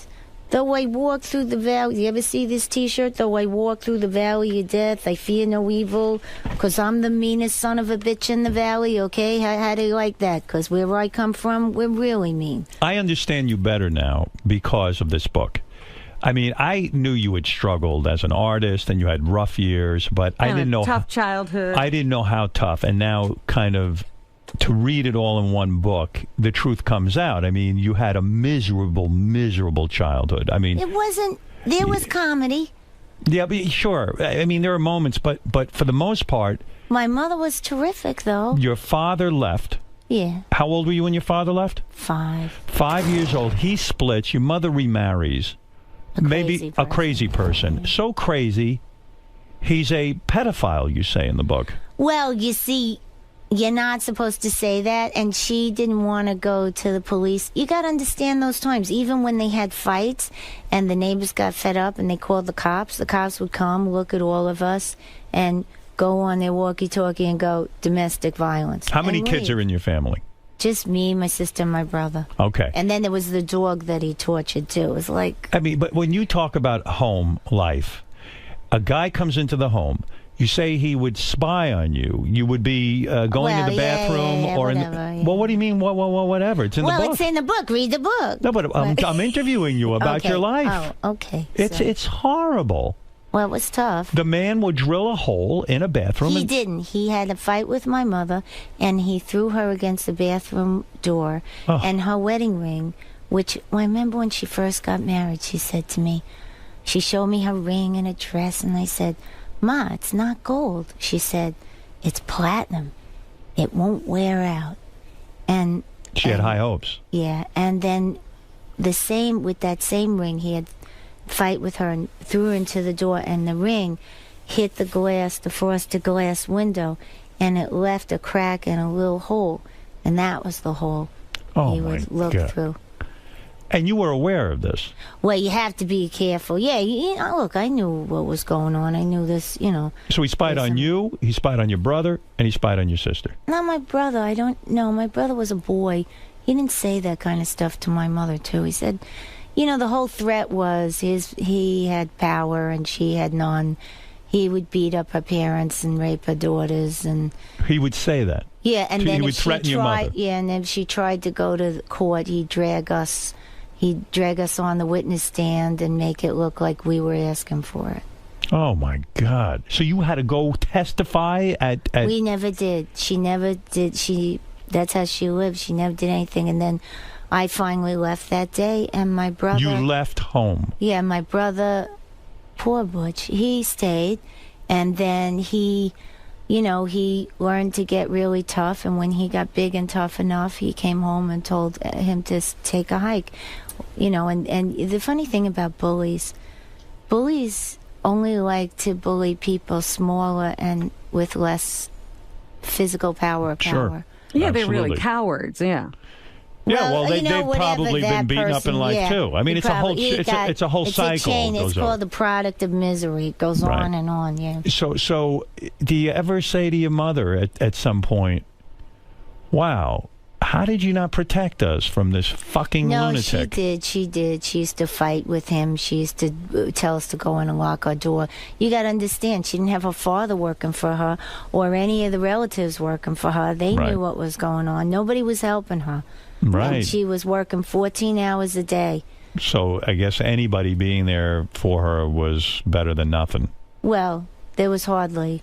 And, my aunt had her struggles. And, let me tell you, when everybody talks about that 47%? Yes. Well, fuck them, because they don't know what it's like to be that. It wasn't that your mother was poor because she decided to be a freeloader or something. She was wasn't having a freeloader. Right. She was having a hard time making it in life. And she worked hard. And let me tell you about the 47%, Howard. Yes. They pay taxes. They pay payroll taxes. Right. And they probably pay more payroll taxes than that guy who only pays 11%, who's rich as you're the talking day about is leverage long. buyout guys. I mean, they, that's a whole fishy business in itself. Yeah, but you know what? Or the elderly who paid all their life. Or there's a lot of little sections of that 47% that you'd be shocked about. It shows a naivete on his part. No, it shows an arrogance and a lot of stupidity. But the man must be a genius, because they always get these genius people that say the most ridiculous things and say, hey, elect me, I'm retarded.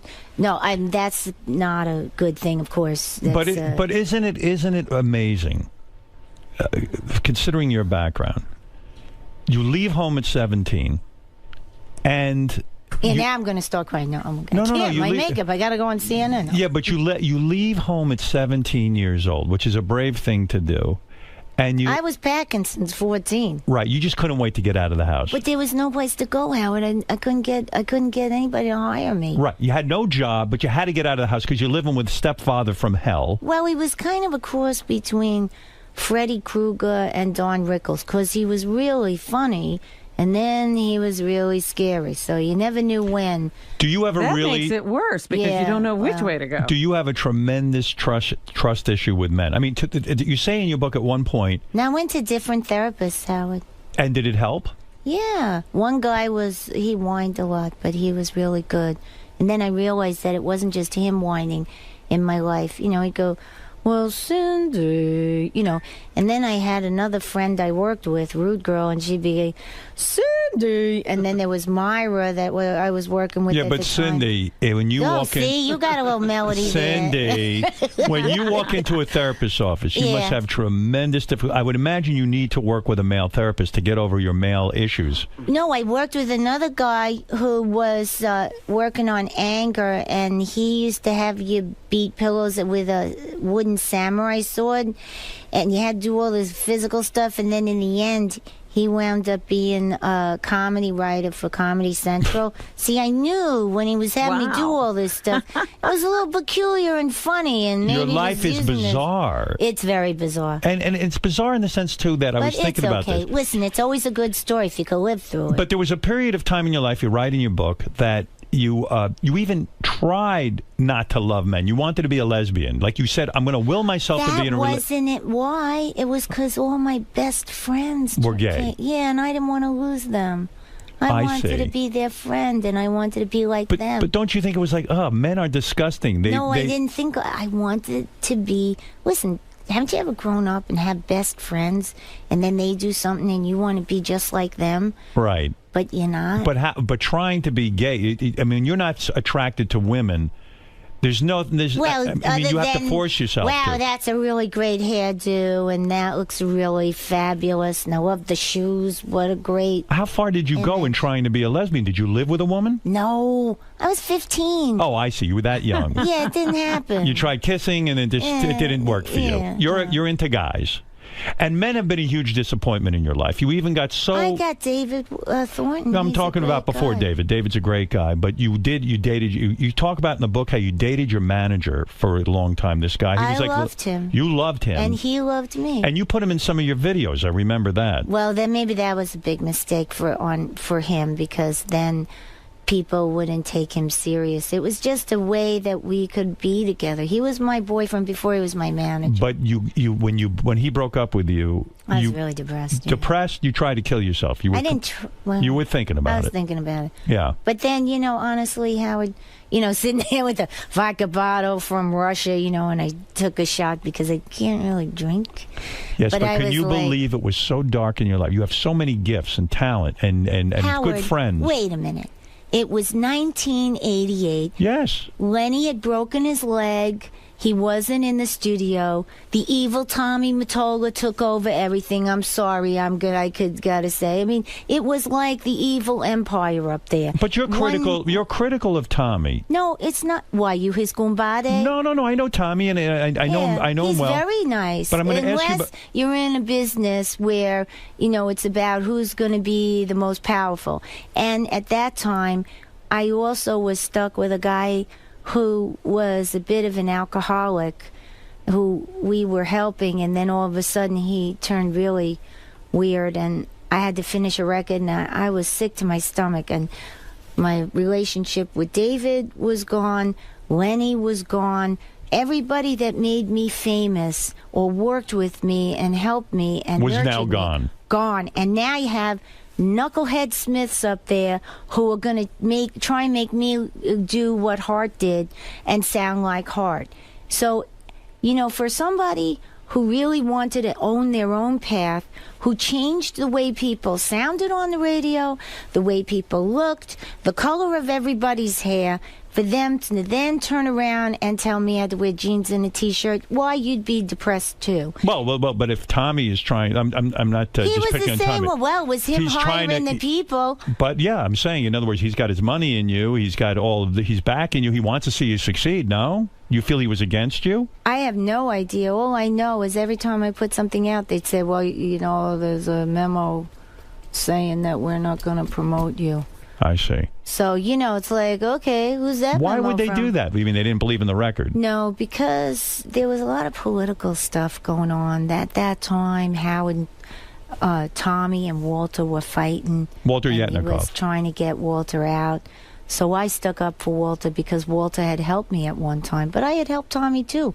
I helped Tommy get the job. I brought them over to my house. See, but I don't understand something. If I'm a record company guy and I own a record company, I want my artists to do well. No, they want their artists to do well. But aren't you their artist? Not when the guy who signed you is gone. No. And they don't care anymore? I mean, they have their list. Don't you know that's how corporation? They get rid of all the people, so they put their people in, and now they want a new face.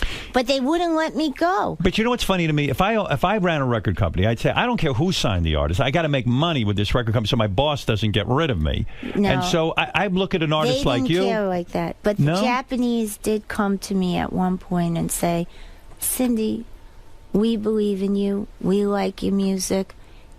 Please make a record. We want to promote your music. We like what you do. Because at that point, everybody was telling me they didn't like anything I did. So, here you are, you work, you got an original sound, you did your path. Then you have these other guys come in and tell you, oh, we're changing everything about you. Because to them, it's disposable art, and to you, it's living art. Well, I think you're right. I think that you have to stay yourself. You have to be true to yourself, because otherwise you become cookie cutter and like everybody else. Well, the thing about me was I wasn't like everybody else. That's true. And that's what made me famous. The song that made you most famous, I believe, was Girls Just Want to Have Fun, right? Was that the big one? What did it was, now Girls Just Want to Have Fun would have gone by the wayside had there not been Time After Time right after it.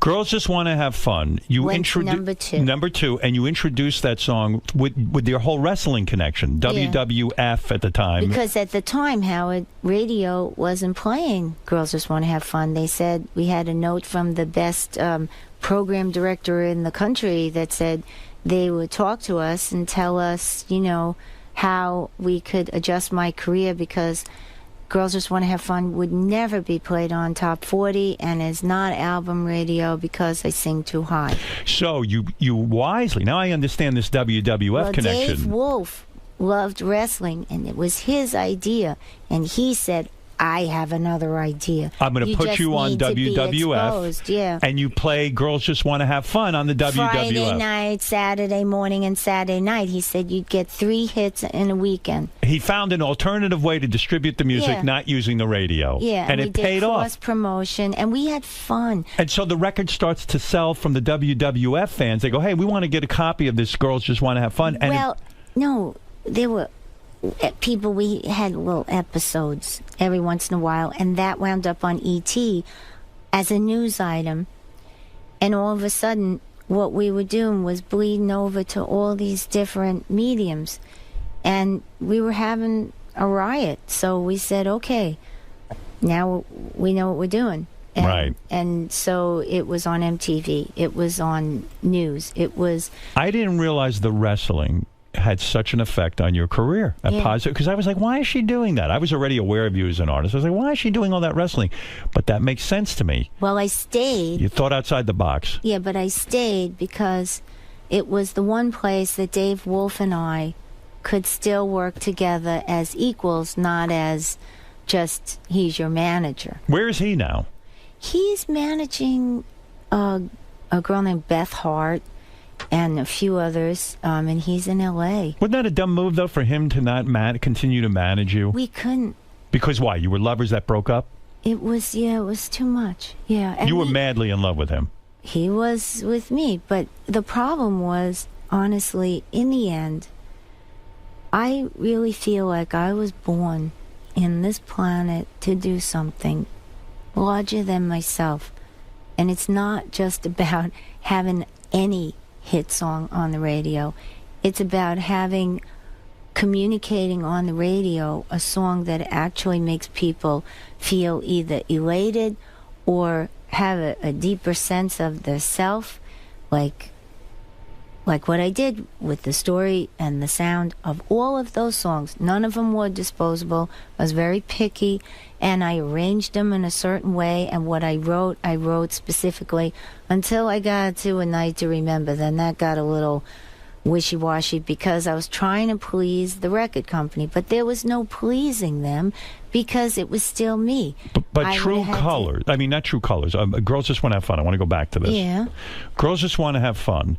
That was a song originally written by Robert Hazard. By a guy. He wrote Escalator of Life. He had a really interesting sound coming out of Philly. There was Robert Hazard, and there was the A's. Who brought you that song? Rick Chertoff. Because Lenny, Dave Wolf knew Lenny. Who's Lenny? Lenny Pizzi was the man who started Portrait Records, and he signed me. He had worked for Epic. He signed Boston. He worked with. Is he your savior? Is he the guy who came into your life and figured it all out? He was the guy, yeah, and he was not like the regular record company guy. Right. He was nice. I mean, you thought he was a phony because I kept thinking, this guy, he can't be that nice. And but he was actually nice. Was. So some men in your life are nice. Well, I have a lot of nice men in my life, and I have a son and a husband. I live in a guy's house. Right. And so going back in your life now, I'm going to go backwards again. All right. All right. You get out of your parents, your stepfather, you get away from him, you leave at 17. You don't know quite what you're going to do, how you're going to make money. And you tried a bunch of different things, including being a stripper. I wasn't a stripper. You were a stripper. No, I wasn't. I worked as a topless dancer. Isn't that the same thing? No, because the strippers they stripped. You went on and you danced and you did I was a performer anyway, so I made up a little story and did a show. You didn't realize guys just want to see your breasts. Yeah, they don't care about a performance. Well, whatever. Right, you're an artist. So you would get on stage as a young stripper. As a topless dancer. As a topless dancer, and you had routines, the and you were putting your. Were different. Yes, but Where you were putting. were you topless dancing? Well, they didn't let you go. I never got to the good places. I would take a bus up to Nyack, and there'd be another girl dancing. That's awful. And sometimes you were playing out of town. And you didn't tell your mother, right? I mean, you just kind of kept that quiet. At one point, I did, and she was a little disappointed. Right. Yeah. Would they pay you a decent amount of money, probably? Well, you could make $250 a night, and if Wow. you sack some of that away, you could buy a PA system, and that's what I was trying to do. You're financing your music career. Yeah. Right, and that's pretty damn good money back in that Because my day. band said, you know, you could always do this. You make a lot of money. And sometimes one of them would come and pick me up from the gig if it was close by. But you said even the men at the topless, but here you are taking off your top and giving them a show, and even the men were rude to you then. They would yell shit out to you, disparaging comments. They tell you smelled. Yeah, that would drive me crazy. I mean, that's the worst thing you can say. Then you go back and you try again with, this and, all these cleansers and, It's true. Oh, my The God. lowest thing you could say to a woman is, "Oh, you smell." I mean, that's such a rude comment. Well, when I was growing up, it was a very sexist time. It always is. But, recently I was at a concert, and it was hip-hop and electronic, all kinds. And this African-American young woman, beautiful songwriter, I guess, and singer, and she came up to me, she thanked me for my work, and she said, especially in this time of rape music. Rape music? Rape music. And I said, what is that? And then all of a sudden I started to think about it. Now think about it. If you're a girl and you're listening to the hip-hop and they're talking about your pussy's wet and it's all this assaultive talk. Yes. It's rape music for her. For me, I shut it down. Well, it encourages men to think of women as, like, disposable. Well, it's the suits, the heads of the company. They won't put out anything else. Right. Ask the young rappers. They'll tell you. Right. If you write about sex and drugs and violence, and then that's then cool. you get play. But I mean, I focus on men in your life because all of your early experiences, you describe in the book. You went hitchhiking. That's how you got. Everyone back in the day used to hitchhike. One guy wouldn't let you out of the car, and you had to blow him to get out of the car. Oh my God! I mean, that's got to be the lowest fucking scary situation. I mean. Listen, I don't look know how unprotected you were. I'm alive. Yeah, exactly. I think I always had a guardian angel. Where were you hitchhiking that something horrible like this happened? I just wanted to get to a job interview because I couldn't get there. All alone. You decide to stick out the thumb and I'm going to get to someplace. Yeah. Yeah. And you get in a car, you're an attractive woman, and boom, bam, boom, the guy's threatening your life, right? Well, what are you going to do? So I survived. And then I went on the interview. I didn't do too well. Did you go to the police about what happened, or you just said, hey? I hitchhiked, so I guess it was my fault. Oh, come on. Do you believe that? At that time, yeah. But do you still believe that it's your fault? I don't think you're supposed to hitchhike. I think but you would still, wouldn't you turn him in today? I've hitchhiked in my life. To happen to you? And you know what? It's always a bit, you know what happened to me?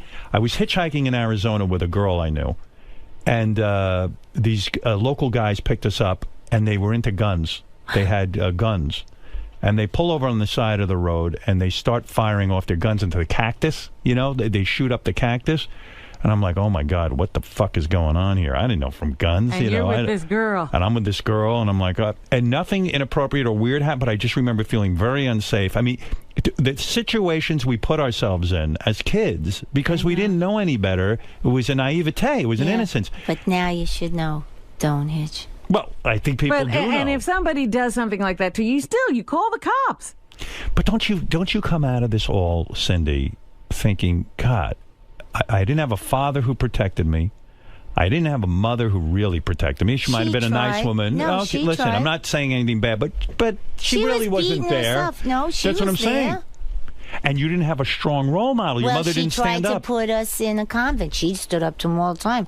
She got her butt kicked. She put us in a convent for a while to protect us too. Is your mom still alive?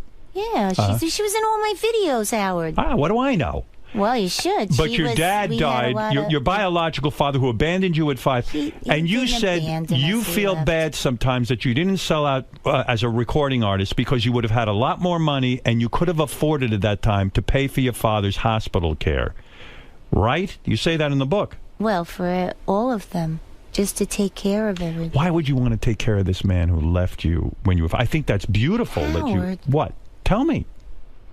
Explain it to me. It's your father. Your father who left you when you were 5? He had a divorce. He left the house. But why couldn't he visit you? He did visit He did? us. Was he good to Did you? he pay Did you child read the book? support? Yeah, Wait but a I'm saying, minute. did he protect you from... He didn't know. That's what I'm talking about. Because it was never a good time to tell him. So he stayed in your life? Yeah, of course he did. Okay. Yeah, he All paid right. child support. Yeah. Well, it wasn't a lot, but you Right, know, he who knows helped back out? then. Yeah. So you felt bad because if I had more money, I could have taken care of my father.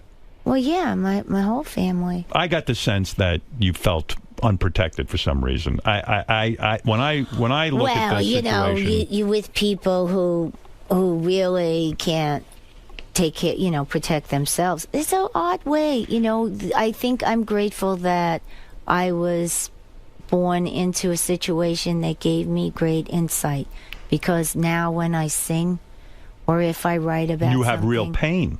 No, I have real understanding about what real people go through. But I mean, Yeah, it's you can't just dismiss people as the 47%. Yeah. That's right. I agree with that. And it just seems the whole thing with men, too. I mean, one boyfriend of yours gave you hepatitis. Again, right? Am I right? They always came with gifts. Yeah, now why do you laugh at that? I mean, it's one horrible story after another. No, because I was in the hospital, right? And they Right. thought I had a dog disease because I worked in the pound. They thought because I cleaned up, you know, when you work in the pound, you clean up the vomit and the poop Yeah, it's and not everything. fun. Yeah, but it is because the dogs are so loving, and so they thought I had a rare dog disease. And then I heard a nurse talk to another nurse, and she said, "Well, what does she have?" And she said, "She's hepatitis." She said, "How did she get it?" And she said, "She had an affair." And I just felt to myself, all of a sudden, it was like an old movie. I had an affair. It was like Betty Davis. It Right, was- right. Like you were the Scarlet Letter. Glamorous. Like no one had No, ever it had an was- affair. Well, I was a kid. Yeah.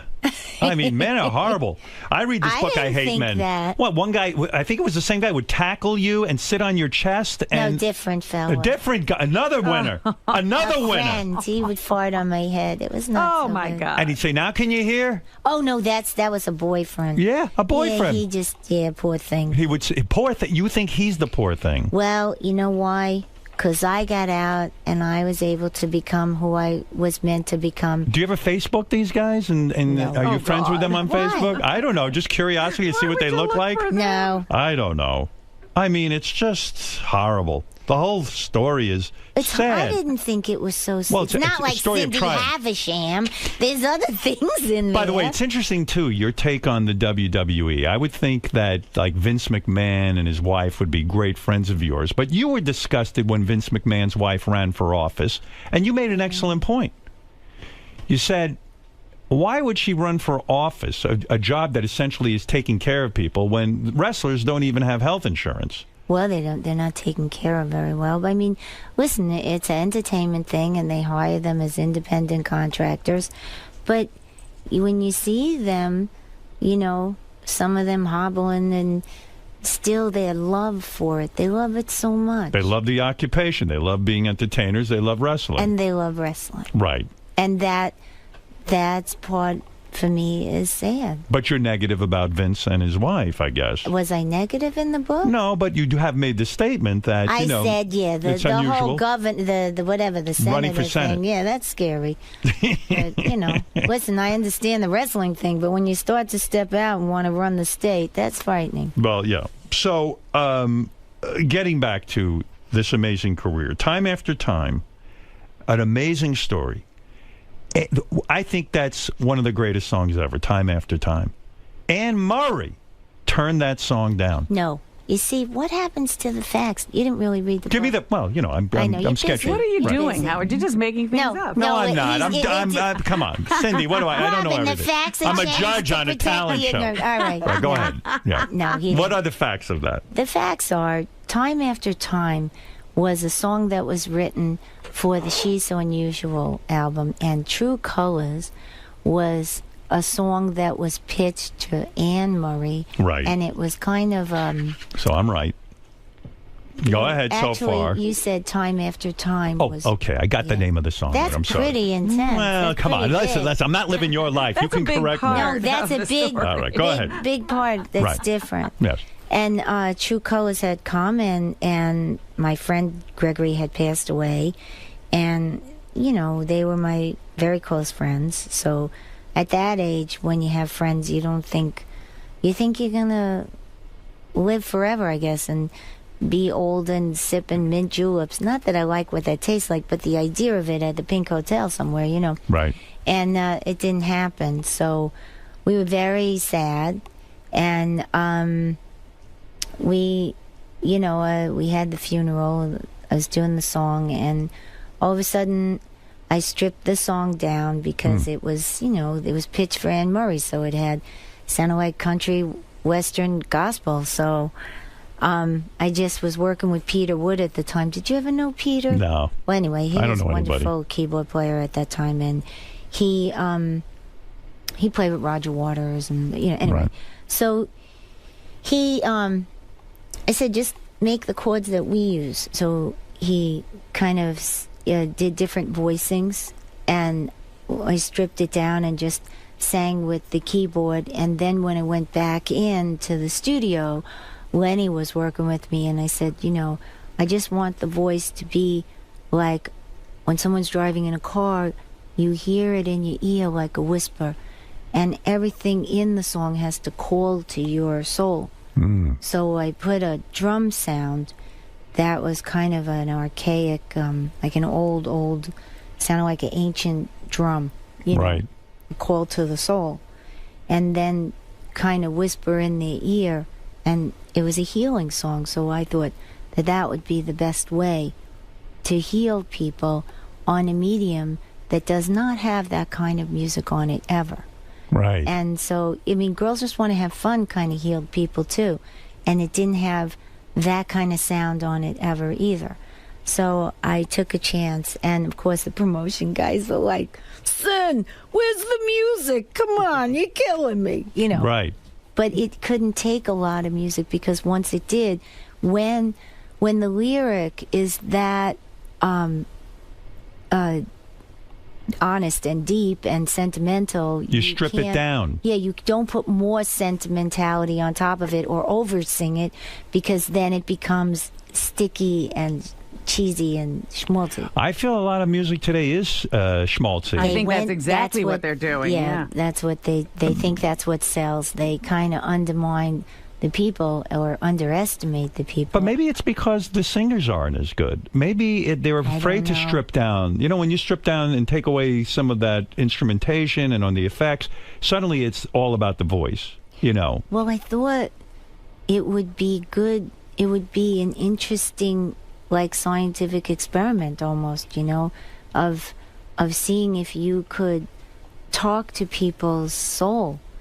And, you listen to the radio all the time. Why not do a healing thing, something bigger than you? So I tried to make a song. I didn't write it, but I heard in the words something that was bigger. How many records did you sell? Do you know the figure? Do you keep track of that kind of thing? No. It must be an inordinate amount of records. Huge. No. You don't know? You're not curious? I don't know. I remember when they first came out, it was never good enough. I was never, why aren't you more like Madonna? And I'm not. I didn't want to. Were you nervous about sales? Did you consider the business side of things? Oh, my God, yeah, because it had everything to do with our home life. Because if I wasn't successful, that meant my fiancé was not successful. So you felt that pressure. You were carrying everyone on your back, so to speak. A little. Yeah. That's a lot of pressure to go through. That's probably a lot of pressure on a relationship. Yeah. Where you feel like, gee, is he here for me? Or if I screw this up, is everyone going to abandon me? Don't you think some of that goes on? I didn't think about the abandonment thing. Right. I just felt about making people unhappy. Is your favorite song that you do the True Colors? Oh. To me, that's my favorite one you do, Really? I like Sally's Pigeons. I like, I feel that is your most raw performance. Oh, it's naked.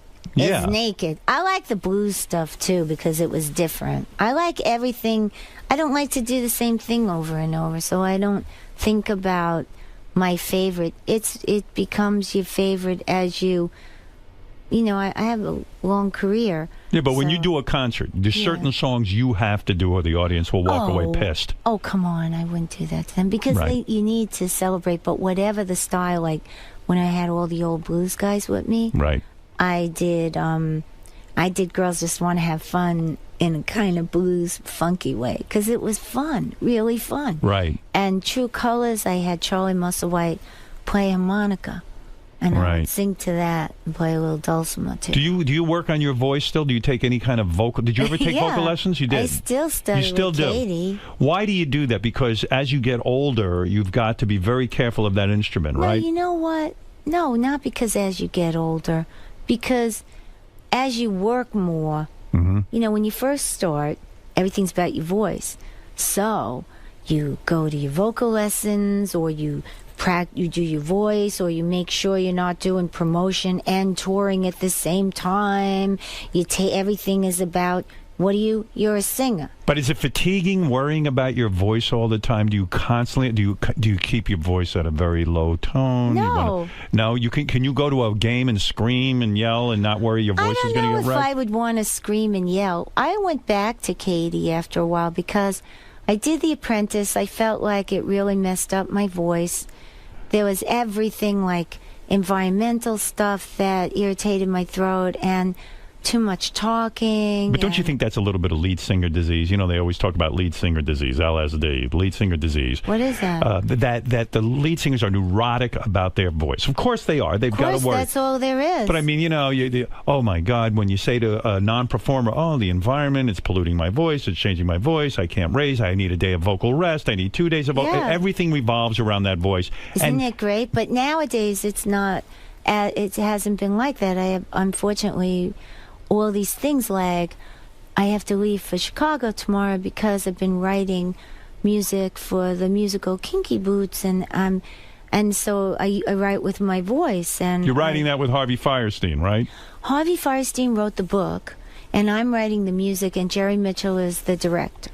And now we have this amazing cast. It's a brilliant story. I know about it. Kinky Boots. I've seen that movie. It's based on a movie. Kinky Boots is the story of a guy who has a crappy business. He's a shoe business. He's going out of business, and he figures out he's going to make shoes for transvestites so that they can have big, oversized shoes, sexy heels and things. So it's Kinky Boots. He finds a niche market that's underserved. Right. And it's fascinating. And so you wrote the music, and that's going to be a play that I guess eventually will make its way to Broadway, right? It's going to be at the Hirschfield Theater, and I guess the previews are in March. And right now it's previewing in Chicago, and I'm going to go there tomorrow to still adjust the music. And, because we have these performers, like you write the song, but then you get these wonderful people who, it's like a dress. You can't just put on a dress. You got to have it fitted to you. So, Billy Porter is Lola, and Stark Sands is Charlie, and you have this wonderful supporting cast of people. I tell you. Hey, will you be in You're in the show. I'm not in. You're not in it at all. I'm writing. You just wrote the music. Yeah. Big bucks in this kind of thing, or no? I don't know. What do you mean you don't know? You act like you don't know, but you know. Are you a wealthy woman? Are you a very wealthy woman? No. You are not. Why is that? You're a recognized name. You're a big star. You were in movies. You made music. You did it all. How are you not a wealthy woman? Well, I never got the big deals that a lot of people got. Who are we talking about? Like a Madonna type deal? Well, no. Like when they were doing those deals where they'd sign a person for multimedia, and I was never, like, no matter what. I think my representation was really bad for a minute. For a while. But when you had all these when you were top in the charts, don't you go out on tour and then sock it in? Isn't that the plan? I thought I was, but I wouldn't let them. I wouldn't sell out, and I wouldn't invest in things that I thought was wrecking the rainforest, and I didn't. What do you mean you wouldn't sell out? You mean you wouldn't? Well, in the beginning, Howard, you didn't accept any kind of sponsorship from a corporation, right? Because if you did. That was kind of... It wasn't cool. Yeah. And right after me, everyone sold out. Went corporate. Well, the Stones, I remember, then started taking... corporate. They went Everyone went corporate. Very corporate. Corporations started sponsoring a lot of tours. You're right. Yeah. And then so I said, okay, well, what about if we go to Kodak and ask Kodak if they'd sponsor the True Colors tour, because the song True Colors and all the color we use ties in. And they said no. And then afterwards, when my tour was over, they went to Billy Steinberg and Tom Kelly and asked them to use the song, and they must have heard me sing it live because they sang it a cappella. Right. So they got a little kid to sing it a cappella live for them, for their commercial. And you didn't get it? No. Hey, vey. No, it was like little things like that all the time. And yeah, does my son say, Ma, what happened? Does your son understand who you are? How old is your son now? Oh, he understands. He's 15. He's in the reality show with me and David. When he, That's kind of... Is it hard on your ego when the kid starts in with you? Yeah, I mean, come on, you're a big star. Can I tell you something? You have kids. Of course. Yeah. No. Do you, when you walk in the house with your kids, you leave that You big turn it star off. shit outside. That's right. You try to. You hope it doesn't get involved, No, because it then you're a doesn't. disaster. Kids, your big star is home. I know. You try and forget. The dog doesn't care, I'll tell you that. Are much. you're really gonna do the reality show thing with I your did husband? You it. did it. And we're still filming a little. why open yourself up to that? I had liked Mark Burnett's People, and I didn't. After The Apprentice, you liked it. No, I had signed with him before The Apprentice. Oh, really? I had gone I'm to surprised him. you did The Apprentice. Well, because I did it for the True Colors Fund, and it was able to fund the Give a Damn campaign. Okay. And I think I helped a lot of people with the Give a Damn campaign with the help of the people that worked with me. But we worked hard to try and help people. But Was it a positive experience doing The Apprentice? Or did you hate most of the people? I didn't hate the people, no. I really You don't get liked- along with a lot of people, true? Didn't you meet Bruce Springsteen at some point in your career and it went horribly? love Bruce But didn't it go Springsteen. terribly? Wasn't the story that you... I went to a horrible Seder. You went to a Seder. It wasn't. A showbiz just- Seder. Yeah, that was bad. And what happened? Bruce was there. No, all these people were at this table, and it was so awful. They were the people I could never. I didn't even want to talk. Because what was I going to say? Wait There's a nobody second. to talk to. Back up. You were invited to Walter Yetnikoff's house. Yeah, no. Was it not at Walter's? No, Where it was was at this restaurant where they had all these tables, and everybody was going to, what they call it, mishbucha? What does that mean? Family. Yeah, so everybody was going to be mishbucha, and we were all supposed to sit there. It was Easter Sunday, and we're eating stuff. I don't know. Now, The why were you pancakes uncomfortable? Were good. The potato If Bruce pancakes Springsteen is there... were good. He wasn't sitting with me, hon. All right, but he's in the room. He comes in. I went up to him and his new wife at the time. Julianne obviously, Phillips. That wasn't going good. Right. And I said, "Oh my God, I'm so glad you guys are here. It was really rough. I'm sitting at that table. I couldn't talk to anybody, and the women only talk when they're spoken to, and when they do talk, they only talk. They're so fearful. They only talk about their husbands. There's nothing to say to anybody. There's Pia Isadora and her husband who does the female wrestling and thanks me. And you ever watch his show? All he does is the crotch shots. I was like, I can't even, you can't imagine. And she turned around and looked at me. She said, I know what you mean. And then Bruce looked at me and gave me a dirty look. And I'm thinking in my heart sank and broke in a million pieces because I remember Rosalita and making beds when I was a housekeeper. You thought you had a singing. soulmate in Bruce and he would understand you. And he looked at me like that, and I'm thinking, E2, Bruce? E2, Bruce. He's actually... So in other I had words... met him a time before, and he was really nice. That's why it was so surprising. In other words, you felt Bruce, out of all the people in the room, would understand the awkwardness and the tension in the room for you. He's a rocker. And yet he looked at you like, how He dare left you out you? there. Yeah. He left you out there. He was Yeah. like, this woman, I don't know what the fuck she's talking Yeah, about. then I felt like E2, Bruce. Yeah. And then, I became Maybe Bruce thought you were being disrespectful. You should get into the spirit of the thing, try to have some fun, and not turn everything into drama. There's some really fabulous satyrs, and that wasn't one of them. Was Bruce wearing a yarmulke? No. He was not. He's in a leather jacket. He was dressed as a rocker. But he was acting corporate. He was playing I don't know. He was strange. But You will never work with Jessica Simpson again. After you worked with her on the Divas special, you were... So you watch Bravo, huh? Well, come on. Why not? What happened there with Jessica Simpson? No, she's all right. She's She's got her not own your little type world. of person. She's not my type of talent either. Did you get along with everyone on The Apprentice show? I tried. You didn't, did you? I love Sharon. When are you going to learn to play with others? You love did. Sharon Osbourne. I love her. Well, she's terrific. And they didn't even afford her. They'd be talking about our business like we weren't there and we didn't know about our business. We knew more about our business than those guys dreamt about. Because a lot of times men who run the business don't like to hear... these were women. Other women? I wanted to be friends with this one of them because her hair was so awesome. Yeah. And the more I tried... You don't connect well with some people. And listen, that's tried. life. No. I don't connect so well with people either. High school never stops. When you think outside the box, it ain't just your clothes. Because I tried to fit in. Did kids make fun of you in high school? In high school, a little bit, yeah. Why, you dressed differently? Were you original? I just, at one point, I checked out. You checked out? I couldn't take it. I hated it. When you were doing your topless dancing, why did you choose the name Carrot? Carrot Top? Carrot Top. Because my hair was red. I see. And it didn't matter. You just made up any old name. I wish I could have seen you topless dance. I would have been honored. Of course. Don't you have a table at Scores? I don't have a table at Scores, but I'm going to get one very soon. Is it true Annie Leibovitz shot did a nude photo shoot with you? Where is that? Where can I look that up on the internet? Oh, I got all of them. You have them all? But I don't never know where released they are now. Is that true? Annie says to you, hey, Cindy. No, I said, because I wanted to make art, and she was such an artist. She is. And I thought, we can make art, like John and Yoko, I wanted to make art. Right. And, that didn't. What happened? You hated the pictures? No, I didn't. Yeah, it was kind of dopey. She wasn't at her best. And then we did the True Colors album. Right. And that was beautiful. But the nude thing was an attempt. That was nude. And so you said to her, Annie, I want these pictures. You give them to me. Those. No, the record company, the people at the record company just gave them to me. They did. Because they owned them. Yeah.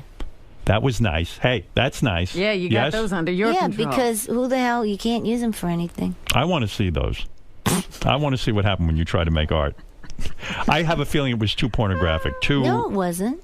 No? Why didn't you like them? You just didn't like the way your body looked? Yeah, they weren't, it was okay. It wasn't great. There was no art.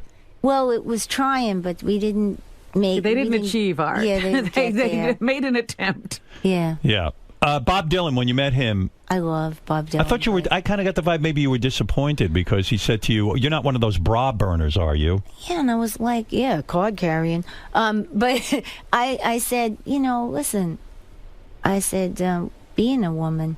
I would think I got to be concerned. If I'm not concerned about my civil liberties, who else will be?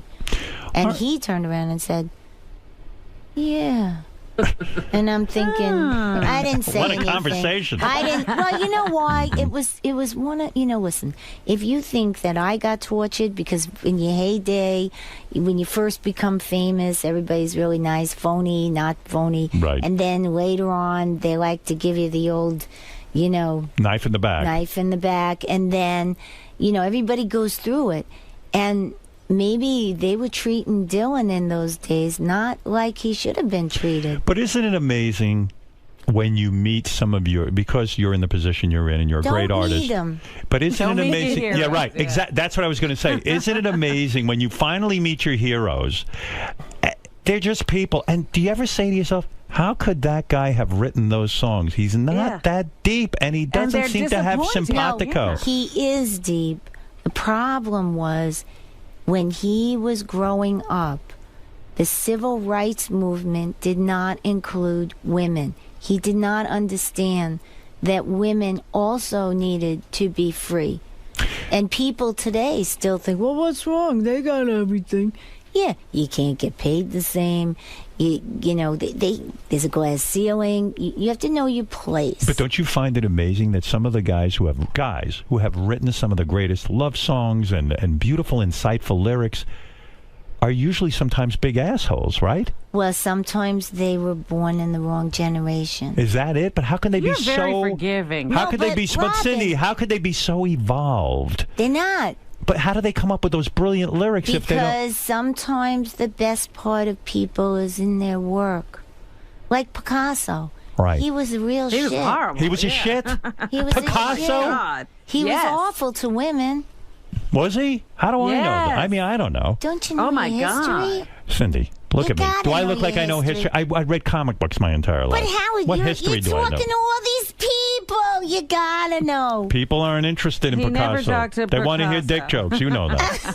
Okay. You What would can I have loved tell you? Picasso. All right. So buy my book, but there's no jokes like that. All right. So you love. All right. Let's leave it at But that. you should have read the book. Cindy, listen. I just got in today. I'm going to get the book. So Now come I'm on. interested. I did write you a little inscription. Did you write the book yourself, or did you use a like a co-writer? Well, when it says Cyndi Lauper and Jancy Dunn, what do you think? How involved was Jancy? What was the process? You Well, I didn't want her to. They said, "Well, you'll have a ghostwriter." I said, "The woman's not dead." She's not a ghost.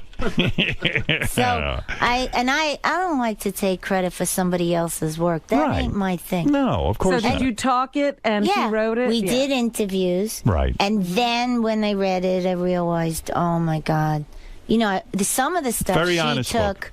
some of the stuff she took from stuff I had been writing, and a lot of it was interviews. And then I realized, you know, the one thing you didn't tell her, which you said you were never going to say, you may as well explain why you're the way you are. So I wrote about my childhood a little bit, just to give. You wrote about it a lot. I did? Yeah. Yeah, the first 2 chapters. Well, That's right. yeah, I wrote that so that people would understand when they said about girls just want to have fun. Was there a moment when they were vetting the book that they took something out that you wanted in that they took out? Well, I think my editor was really sensitive. Amy, she was really sensitive about a lot of things. You mean, in other words, she felt that you had gone too far? No. What? Then what did she feel? No, she was editing stuff, but I said, listen, if you're going to edit stuff, you have to have all this other stuff so that it's not just a tell-all book. You don't want to make a tell-all book. No. You want to wanna have make some something- insight. Yeah. All right, look, let's get to some interesting things here. Cindy's Sally Pigeons and Springsteen's... I see. Oh, what is this? What? Cindy, Sally Pigeons, and what is this? I have no idea what that I don't know. Cyndi Lauper's book, A Memoir, is in stores now. Yes. That's it? A memoir. That's a mark. Yeah, I didn't want to call it like, you know, a title of a song. I thought that'd be really corny. And See Cindy, well, don't see her, but the musical Kinky Boots will be something that she wrote, the music. yeah, Previewing yeah, I had partners with that too. With the music. Harvey Firestein. No, he didn't write the music. He I wrote had the book, partners Howard. in the music. Well, that's what I'm like- saying, but he's also your partner in the play. I mean, Yes, he wrote the play. is. Yeah. He's the one that I did it because of him. Right. And usually when he's involved, the thing's a hit, right? Well, he's a wonderful storyteller.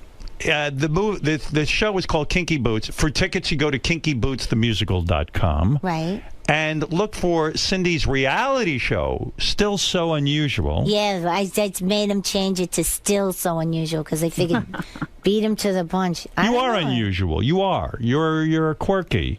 A little But that's what makes you interesting and creative. The reality show, did they come up with shtick for you to do, or do you none of that? I have a busy life, Howard, so I just tell them, come with me. And you don't turn off the cameras when things get intense? If you have an argument with your husband, David, or you have a... David is the easiest. You never argue with him. Oh, I do, but Will it's the not arguments about... be on the show? I don't know. There's no arguments. Cindy, we want the real thing. Oh, you do have the real thing. That's right. so- Look for Cindy's reality show, Still So Unusual, on We TV. We Women's Entertainment. Everything women. Not really. No? No, that show, the show has a lot of, like, David and Deck just appeared a little bit, and then the network went crazy and said, "Oh my God," Well, we see great things, like weird things, like where you're hitting your kid with a hanger or something like that. Is there anything? Will we see that? Well, I did the Kentucky Derby, and unfortunately, I dropped the F-bomb, which you could see on YouTube. Well, they didn't tell me it was a live mic. Oh my God! And they kept doing. You know how these parades are. Shame on you. Yeah, and my son then, the F-bomb. Oh, my son turned around and said, "Mom, Dad always says, if you don't curse when it's not important, you won't curse when it is important not to." Your husband's a great guy. I know him. I like him very much. He said to say hello. Please say hello to him for me. And I look forward to seeing this reality show. I want to see what you're up to at home. Well, it's not really, but it follows me at work. Will there be nudity? Oh, no, there's not. He's back in the clubs. Have you met President Obama? You sound like you're a huge supporter of his. Have you met him? I met him once, when he was signing the hate crimes amendment. I see. So you are personal friends with the president? No, I said to him, I heard you open for Gaga. And he looked at me and he said, "What are you doing here? Why aren't you singing?" And he said, "Oh, he was very sweet." Did he invite you to a Seder? No. No, all right. Listen, my friend Howard Kaplan had a Seder, and it was a dress-up Seder. Right. And it was awesome. I went as the child. I wore a schoolgirl uniform, and I brought my ukulele, and I sang Kumbaya / Let My People Go. And my friend Chris Tanner, who's a performance artist, he went as the Pharaoh and sang The Jews Belong to Me. There was a lot of Moseses there. Wow, it sounds every Seder's not like and that. they that's were a very reading unusual. from the Bible. We ate potato latkes and we read from the Bible, and there was other food, but it wasn't as good as the potatoes. I see. No. By the way, I didn't even bring up that you accused Bruce Springsteen of stealing the loop of one of your songs. True or false? That's... What? Okay. Okay. I didn't accuse me. This is what happened. I went on a photo shoot, and Patty was there, his wife. Patty, yes. And I had just been working on Hatful of Stars.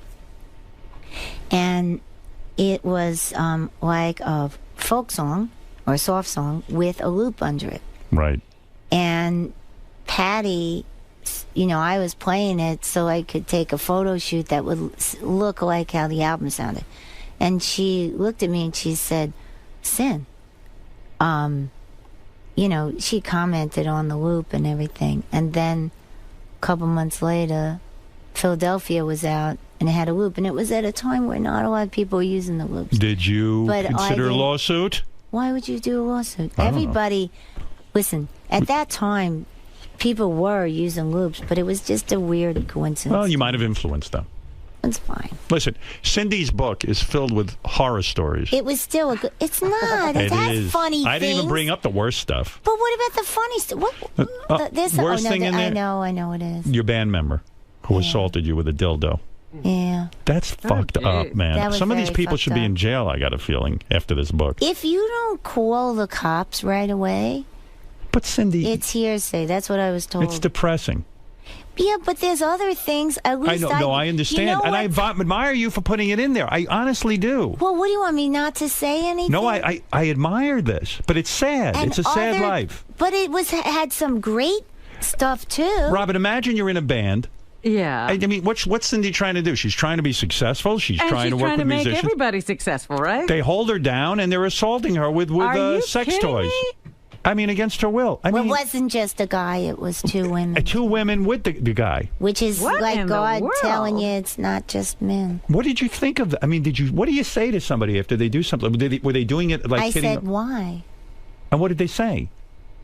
Oh, she wanted to make him happy. She wanted to make her boyfriend happy. So, in other words, he wanted to see you guys get it on. Who knows? I don't know. Maron. Yeah, that's what I said. But there was never any. You never got back at any of these people. Do you keep playing with them? No, I did at the time because I thought it was a way they would. It was a power struggle, and I wasn't going to give up singing just because this happened. And so I stayed and made a plan of how I would I knew it would take me 8 to 10 years to be successful. But you never got the dildo and then clobbered them. You I never almost did, and then I dropped it. Give me and their names. I'll realized- fix them with that dildo. Can I tell you what happened? What? In the end, Yeah. I became successful. So what? They did not. Yeah, No, it's so not a that's so what. so That's what? amazing. No, it is amazing that you became, but I don't like that these people go unpunished. I mean, this is outrageous what would happen to you. Life. Life? Life punishes you. Yeah, look at my Because face. It teaches you. You want to see punishment? It doesn't. It teaches you. I mean, good you Lord. gotta, and honestly, I put it in there because, when you go on auditions, if you want to go, don't go alone. No, and also it's very inspiring that you kept going on. I mean, other people might have stopped. When people tell me life was too hard, bullshit. You're gonna be a shoulda, coulda, woulda person. You don't want to be beaten down by things. Have you ever look confronted at your it- stepfather, the guy who? I don't even want to. I don't talk about. You want me to I don't- confront him? No. Or You know what? I'll protect I'm sure you. he's old and decrepit. Who even knows if he's alive? Right, We now don't you even- can handle him. Thank you. Yeah, when Now you're you a can kid, handle it's him. different. Right. You are something else, baby. You are something else. I'm tough. You are a You're tough an broad. inspiration. Yeah. But that's why I You've been wrote through it. that, so that other people who if we all shared our stories, then I grew up in a time where there was women consciousness raising. So you listen to other women's stories and you learn from them. I find a lot of women aren't supportive of other women. I mean, That happens, and that's Yes. what happened at The Apprentice, which really made me upset because it shows you. sisterhood is powerful. I Shows you thought. things haven't changed, even on a dopey fucking Well, reality a show. lot you of see women true were- colors. That's But what true wait a minute, colors. Howard. That's what The true thing- colors, Robin, is about. Well, the True thing Colors is that. about Oh. Well, see now, Rising but the up. thing is, I missed Howard, that. women are raised in a society, this society. that they makes you take on turn. the same learning. That's right, that- Robin. That men have I about taught women. Robin that. And you get that reaction. So now stop it. Look at you. Meanwhile, you look good. That's what's most important. Remember Oh, that. thank you. You're goddamn right. All right, look, Cindy, you've entered enough. Have I? Yes. But there's some funny things in the book. Well, no one wants to hear that. We like the more salacious stuff. It's more Cindy. We'd rather hear haven't about shared. Cindy being assaulted than laughing. Well, there's a lot of other stories in there, like Cindy posing nude for a college art class, but we'll get to that another time. I was the first streaker in my college. I believe Female it. streaker. You must have some body you're busy showing it off to everybody. No, when you're young, it doesn't matter. You're constantly nude in the book. I mean, I mean, really. Naked. Keep your clothes on. Well, good for you. You're a lot of fun, I'll tell you that. All right. Right. And the book is called A Memoir. Cindy Lauper's book is called A Memoir. Well, It's it is. It's essentially a memoir. What do you mean, essentially? It is a memoir, you silly. Are there pictures in the book? Yeah, tons Any of them. nudes? No. Oh, too bad. Well, one that's very, The Annie Leibovitz pictures should have been in there. Would have sold 1 billion copies. He's sitting on Easy Street right now, honey. All right, look. Well, did you look at the book? I refuse to look at the book. Why would I ever read a book? But it has I nice might learn pictures. something. Of course, I'm going to read the book. No, it has nice pictures. It does good. All right. Well, listen, I'm sure if you're involved, there's good pictures. Cindy, I love you. I love you too, Howard. I'm sorry some of your life has been so hard. Howard. And I want to say something now. There's good and there's bad, but there's Sure it still is. a lot of good. I Look, haven't everything found it that yet. happened to her made her who she is today. That's right. And that's why At least you're pretty. Look at my face. Imagine what life was like for me. Did they tease you a lot? Tease me? You were taller. I than was me. beaten senselessly. How could you be They ran him beaten if you were by town. By women. The very women you defend. Really? Yes, I was beaten up by women. Oh, that's What too women? bad. Yeah. Imagine I don't getting know. that. He's What, Robin? You know in Like my gangs neighborhood. of women beat him girls, up. not gangs, one-on-one. that ain't right. And it's not right. It's emasculating. And look, I want to say something to Bruce Springsteen if he's listening. He is a great talent. Bruce, and, when you're at a he Seder- has excuse me. children now. He has daughters. Bruce, when you're at a Seder, put on a yarmulke, for God's sakes. And if Cindy's having a hard time, Help her out. help her out. Don't abandon her. She's trying to relate to you, artist. But I'm going to tell you this. He's a nice guy. I heard Bruce Springsteen is very fun at Sukkot, which is a very... What is that? That's where you go in a 3-walled hut, and there's fruit on top, and Bruce comes to life in a Sukkot. What do you mean? It's a religious holiday. That's his holiday. He's not big on Seder's. Really? If you went to a Sukkot with him I don't know if at I Walter like Yetnikov's house, you would have a really good he time. Has that? Oh. Right. Look, there's a lot is of things. Anything that's like a Catholic thing there? No, Bruce. I mean, I'm Bruce recovering Bruce is anyway. Jewish. He's a Steen, Bruce Springsteen. Yeah, but he's also Italian. That's true. I don't believe that. Is he Jewish? I don't know. He's Italian Jew. Yeah, that's right. There's many other stories I couldn't get to in Cindy's book. That's why you Even leave more them horrible, wanting, more and horrible stories. They go Please, out and Cindy, look for the book. Some terrible things in there. I felt you had an abortion.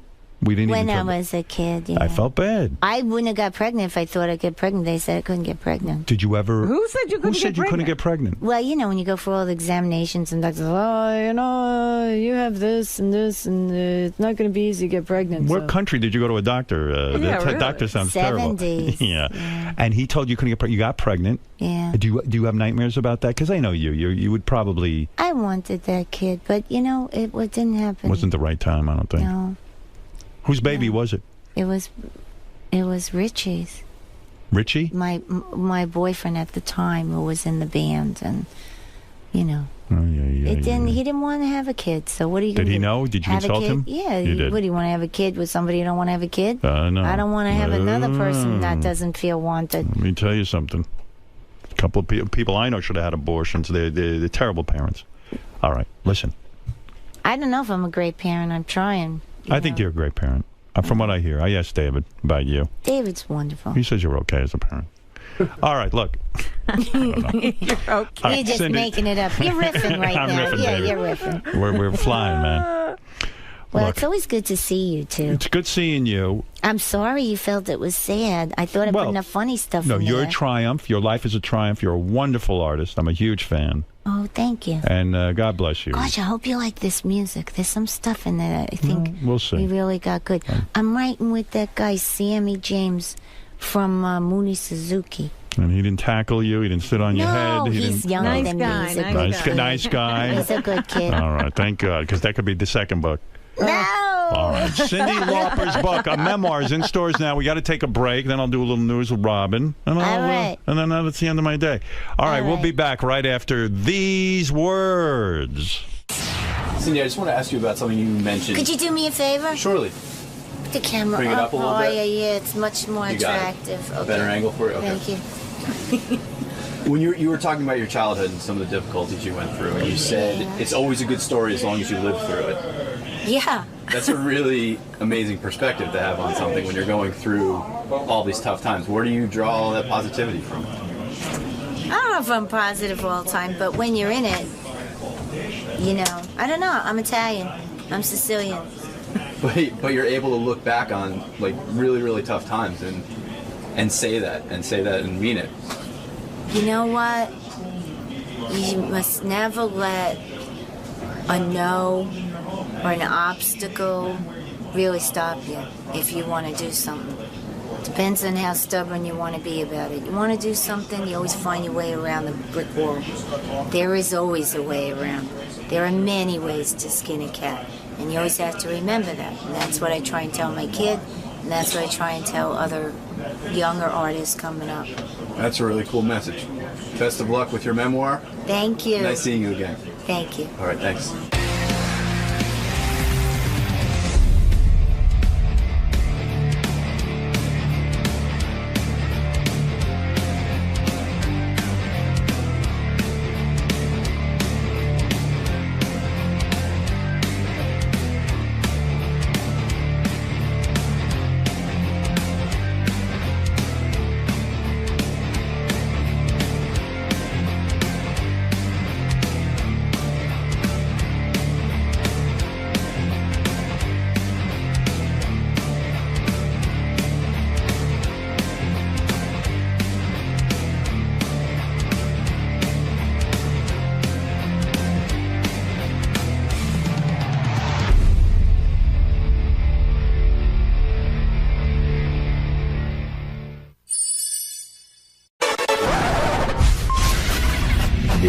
is a Howard TV original production.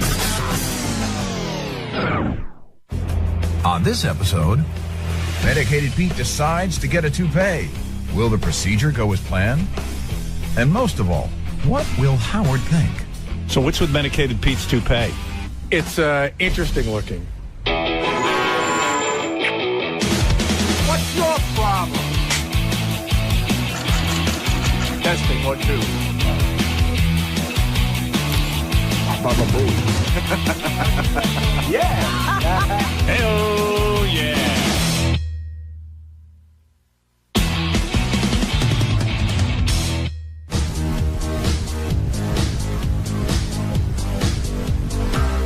I came up with the idea of getting a hair piece when I was thinking about bettering myself with the ladies.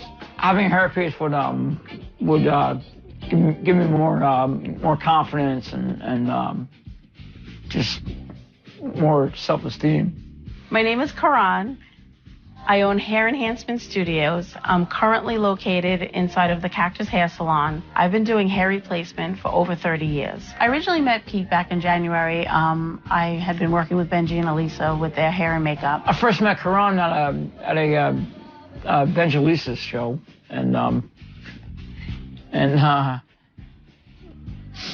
got to talking about hair pieces and everything. He was relentless. He was like, really, can I have your number? I really want to find out about hair. It so happens that I have this appointment now to get this hair done, so it's pretty interesting.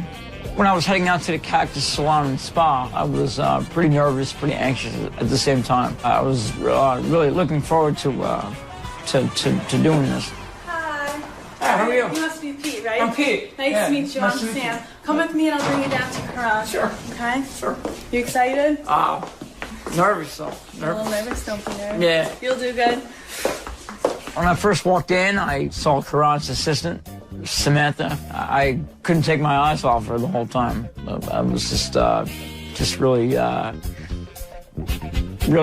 taken aback by her. Sam brings Pete down to our private area of the salon where we do the hair replacement, and her job is to fill out a medical history form with all the clients. Do you have any allergies? I'm just going to go down the line. If you have them, let me know. Lanolin, Bacitracin ointment. No. PABA. I don't know what that is. But You don't? No. All right, I don't think you have it. Right? No. Lidocaine. What is it? Lidocaine? I don't know. No. Latex rubber is sheepskin? Ooh, no. No. One was like flirting to a point, and it was kind of cool, and I did have wood. I definitely did.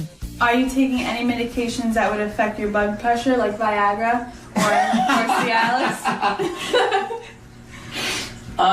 Is that a no?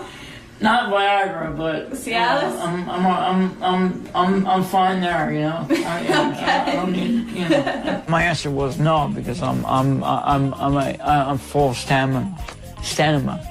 Are you concerned with having your hair fall off during exercising, swimming, or sex?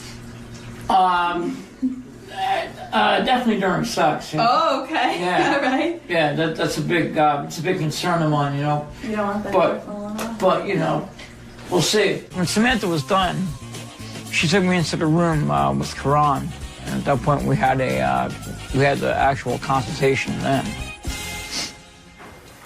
Hey, what's up, Karan? How you doing? Good, how's everything? Good to see you. Come on in, have a seat. Sure. This is Oh, thank you. Awesome. Thanks a lot, Sam. Oh, man. All right, cool. All right, Pete. So I'm glad we're finally doing this. Yeah. Right? During the consultation, I had to ask Pete what he's looking for in terms of the look of his new hair. Do you like the length that you have over here right now? A little longer. You want longer than that? Or, how long do you want? A little more spikier. Spikier. Yeah, you want to have like a, absolutely. You want like a spiky look. Like, to me, the hair, just look in the mirror for a sec. The hair that you have here is a good length. That's a good, like, about a good inch and a quarter, okay? So if you had that all the way into the front area here, it would be like you had spiky hair. Here you have nice density, so we don't even have to really do anything with this. We would just be blending this area to go in with back here. When Pete came in for his consultation, I tried other hair replacements on him so that he could see what he would look like with the hair and also how it felt on his head. All the pieces, when they come in, they're very long. See how long this is? Yeah. They all come in like this. Reason being it's so that I can cut it in to design it to the person, custom design it to your own existing hair. The hair pieces that I did try on were mainly for fun, but she did want to show me, like, what I would look like with a full head of hair. Again, this is not made for you, okay? So if you could do me a favor, just hold. Fantastic. These pieces are used like, you know, movies, and, you know, you see somebody who's bald, and you see them in the movie theater and they have, like, you know, great head of hair. Do you see how natural that looks? It does look natural. I'm just like where that's gonna fall off too, you know? It'll never fall off. We'll go over attachments, okay? Definitely. Well, are you into like rough sex and stuff like that? Because, you know. Kind of, yeah. Yeah. So then you gotta worry. Okay? I'm a menace in bed, you know? Yeah. So, yeah. The fact that Pete could joke with me during the process of the consultation and the measuring made me feel really good that he was comfortable with me and what he was about to embark on. Yeah, there you go. That's like the typical rocker guy, right? Grunge, right? Yeah, right, exactly. You look more like Dave Mustaine from Megadeth. I just have to fix a little bit. I might have to blow you. Is that okay? Let me whip it off. Let me whip it down. I'm just kidding. Come on, feel it. Sam, what do you think? I love it. You look like you're like from Wayne's World. Hot? Oh, definitely hot. Hot? Definitely hot. Would you do me with this? Oh, I don't know about that. I don't know how my boyfriend would like that. All right. She broke my heart in 8,000 pieces by saying that she had a boyfriend, and that was a little very disheartening. Towards the end of the consultation, I had instructed Pete exactly what would be happening when he came back for his installation appointment. As far as the pieces that I've, you know, we've gone over and I've talked about to you and everything, there are different ways to attach them. So that's what we're going to discuss next, okay? For you, what I would recommend is I have a medical adhesive. It's built into like a tape formation, and you would come to me for service like once a month or so. As your hair grows, you need a haircut, that type of thing. Yeah. And it gets attached onto the piece, and then I attach it onto you. And you could swim, scuba dive, and shower every day. You can go to the gym. Everything you normally do in your life, you can do with that. Right now, I'm feeling a little nervousness and just want to have it go well. Have everything go well. So how about I measure? You're all set? You think we're good to go and everything? You have any other questions? Yeah, I think I'm okay. In order to make a proper hair replacement for a client, what I have to do is make a mold. Just look straight ahead in the mirror, okay? And I'm just going to do this to you, okay? Not going to suffocate you or anything, okay? And then what I need you to do, okay, is to hold these two, to hold those two pieces right there, nice and tight. Okay, you got that? Then what I do is I take a Sharpie and I mark out the area where I actually want the hair to be. Everyone's used to looking at you with this look to begin with, so you don't want to go too far from what you look like now. So you want a receded hairline. So you do? You do, yes. It looks more natural that way. Okay. I've never had saran wrap tied around my head before, so it's pretty. I was like, whoa, what's this? And I'm just going to ask you, Sam, just to hand these to me, okay? Thank you.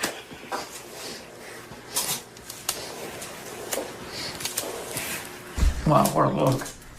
Right? What a look. At the end, I take the mold off and I cut it into the shape that the Sharpie had outlined for me. And basically, that's exactly what I send to my manufacturer with the hair samples, and they make for me. Karan had to cut samples for my hair. And I was like, oh my God, this is the last thing I need is to lose more hair. So I'm like, what are you doing? Is this closer to your natural color? Or, I mean, like, what color are your pubic hairs? Are they like this color or are they this color? Because usually that's a good a good match. Do like your, you know. Do you like this? Yeah. I mean, if you're not sure. You want me to whip it off and show you? Yeah, well, we'll see, okay? Okay. All right, yeah. My package is pretty big. Oh, all right. Well, there you go. That's another. See, now you're going to have great hair, big package. Great hair and great package, You're you know? good to go, right? 1-2 punch, you know what I'm saying? Upon completion of the consultation, Pete felt totally confident and comfortable with the whole process. He totally understood exactly where we were going with this and how he was going to look. So generally, day one is consultation. And then the second visit, the client comes back to get the actual hair replacement installed. In Pete's case, we needed to expedite everything, so it was only a couple of days later. That second day when I walked into the salon, I felt very anxious about getting the hair piece. So you're all excited for today? A little nervous. Nervous? Nervous, What are your concerns? Well, I just wanted to look right, you know? Yeah. I just wanted to look good. Just look as natural. Look natural, absolutely. I promise you it's going to look natural. What I'm going to do to start is I'm going to blindfold you. Okay. Because I just have to do a little preliminary myself just to check, everything's good. The base looks good and the color and everything. And then we'll get started after that, okay? Going to look like the Frito Bandito over here, okay? We played a little joke on him. Before I showed him the actual hair replacement, I put a fake hair replacement on him. This is pretty much what you're going to look like, okay? Just to give you an idea. Cool. All right, so check it out. How's that look? Wow, it looks really good. I just have to cut the bangs and that's it. Right? Interesting. I think that looks really natural. What do you think? It does. It does, actually. Yeah, that's cool. Right? Absolutely, yeah. You got bangs now. You haven't had bangs, right? You still have your receded hairline? That is awesome. He actually liked it. It was funny because it's a little sample that I use for color sample. And he actually liked the way he looked in it. It was very funny. All you need to attach it is Scotch tape. Do you have Scotch tape at home? If not, I could get you some Scotch tape, okay? I'll hook you up. Okay. All my customers go home with Scotch tape. It's my gift.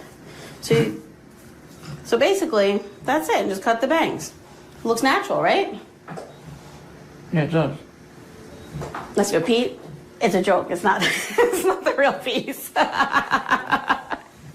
So if you like this, you're gonna love what you're gonna get. Okay? I don't know what the hell I was getting into. I was like, Scotch tape. Is this it? Scotch tape? So once we were done with our little prank, I showed Pete his real hair. Obviously, the hair's too long. I have to cut that down. Gotta cut it. Yeah, we'll go through that whole process. So I'm gonna attach it like here, cut it in, and spike it. That is funny. Pete's piece was completely custom made. It was not something sitting on a shelf. It was not something out of a box. I sent the measurements to my manufacturer, and they literally took a piece of lace, cut it into the shape of the mold, and hand tied each hair individually into the piece for me. I was first a little nervous about the length of it. And then once she told me how she was going to cut it down to fit my head, I was a little more at ease. Yeah, so I'm just going to wash it quick now, okay? And then I'm going to put my medical adhesive on, attach it, and then we'll get started with cutting, okay? It's important to wash the hair all in one direction so it doesn't tangle and knot up. Then what I do is I take the medical adhesive, apply it to the back of the hair replacement, and then place it onto the client. So I'm putting this medical adhesive on it so that it stays on all the time. You don't have to worry about it falling off in the shower or during intimate moments or anything like that. Hopefully okay? Anybody moments. pulling in and tugging on it, it'll stay on, okay? Yeah. When it is ready to come off, it'll get loose. You'll feel it kind of getting loose a little bit because your hair is growing underneath it. So you'll need to come back to me to do that. And I have special remover, so to speak, to take it off of you. And then I wash you, I cut you, I blow you, and then I put it back on. Should blow me. Nice. Blow dry, I should say. Exactly. Put you back together, and then you're on your way. And that can be anywhere from 4 to 6 weeks. Okay, Pete, so I'm just going to ask that you look straight ahead, keep your hands under the cape without touching yourself, and just, okay, like that, that's great. Okay, just as of right now, just look straight in the mirror, okay? Okay, and now just look at my finger, okay? And then follow me with your nose, okay? Very good. Just put your head up a little bit. Perfect, and just stay right there. Thank you very much. Okay, this is very, very important. Okay. Again, I just want to reiterate the base. Okay, it's a medical adhesive on the base. All right, so it's designed to stay for a month. Okay, and then I'm just going to place it where your natural hairline would be. Okay, and then Actually putting it on. Yep. Okay. Karan, throughout the whole process, made me feel at ease, letting me know that it was going to go as smooth as possible. Now just look straight ahead in the mirror, please. Okay, and I do my little test, which I call my Mickey Mouse ears. I just go like that to make sure that it's even, which it is. Okay? And look, even if you were to leave your hair long, which we're not, okay? Like this. Like this. Look how natural. I mean, it just looks like it's growing out of your head, right? Isn't that amazing? Once I cut it in and spike it, it's going to look even better. When the hair replacement comes in, the client is always apprehensive as to what it's going to look like. Because it's a lot of hair, it always looks darker, it always looks curlier, straighter. It always looks the opposite of what they think they want and what they're going to get. I noticed it's a little darker back here. Well, this is the thing. The hair that I made you is not going with your hair back here. It's blending with the hair up here. With the hair in the front. This is your front hair, which you did not have. Okay. This is your crown, okay? Okay. And heading into the back of your head. It needs to blend with this hair and your temples and your sides. Okay. That's what it needs to blend with. My concerns were how it was going to look, how it was going to look on my head, and what color it was going to be, if I was going to be able to spike it up or not. So, there were concerns there. The hair will come down here, okay? So you can slick it back, you could spike it up. Anything you would do with your own natural hair, you would do with this hair, okay? Crazy. Great, so now we'll start cutting, okay? Yep. When I cut in a hair replacement, basically what I do is I start in the front and I cut the hairline. The hairline is the most important part of a hair replacement. It's done with a razor, it's done with thinning shears. It's a technique that I've perfected over the 30 years of my being in business. Then what I do is I take it in sections and cut around the perimeter of the piece to blend with Pete's hair. All along taking into consideration the type of look he wants. He wants the spiky look. Now I'm just here cutting it and it's getting shorter. I feel more at ease the way it's gonna look in the end, the way that I wanted it to look like. Overall, I was very, very happy with the way everything came out. It looked great. When I first saw Pete walk through the door to the Stern compound, I thought, what does a twitching guy with Tourette's and a lot of weird mannerisms need? A fake hairpiece that doesn't match the natural color of his hair. That'll learn him. What's up, man? Hey, Gary. Good to see you, dude. What's happening? How you been? Good. You look good. Good to see you. Good to see you, too. Good to see you. Good to see you. He's telling me how he's somewhat disappointed he hasn't gotten pussy in the first week. So give it time. I'm getting a little excited. You didn't get it in the first 40 years. Did you wait another week? Yeah, it's a week. Yeah. I'm feeling adrenaline rush. My adrenaline's pumping. I'm getting real anxious and nervous to go in front of a national audience to show my hair. He was fidgeting with his little buttons and snaps on his wrists, so he definitely had some anxiety. So what's with medicated Pete's toupee? It's interesting looking. I got to see this thing. Bring him in here.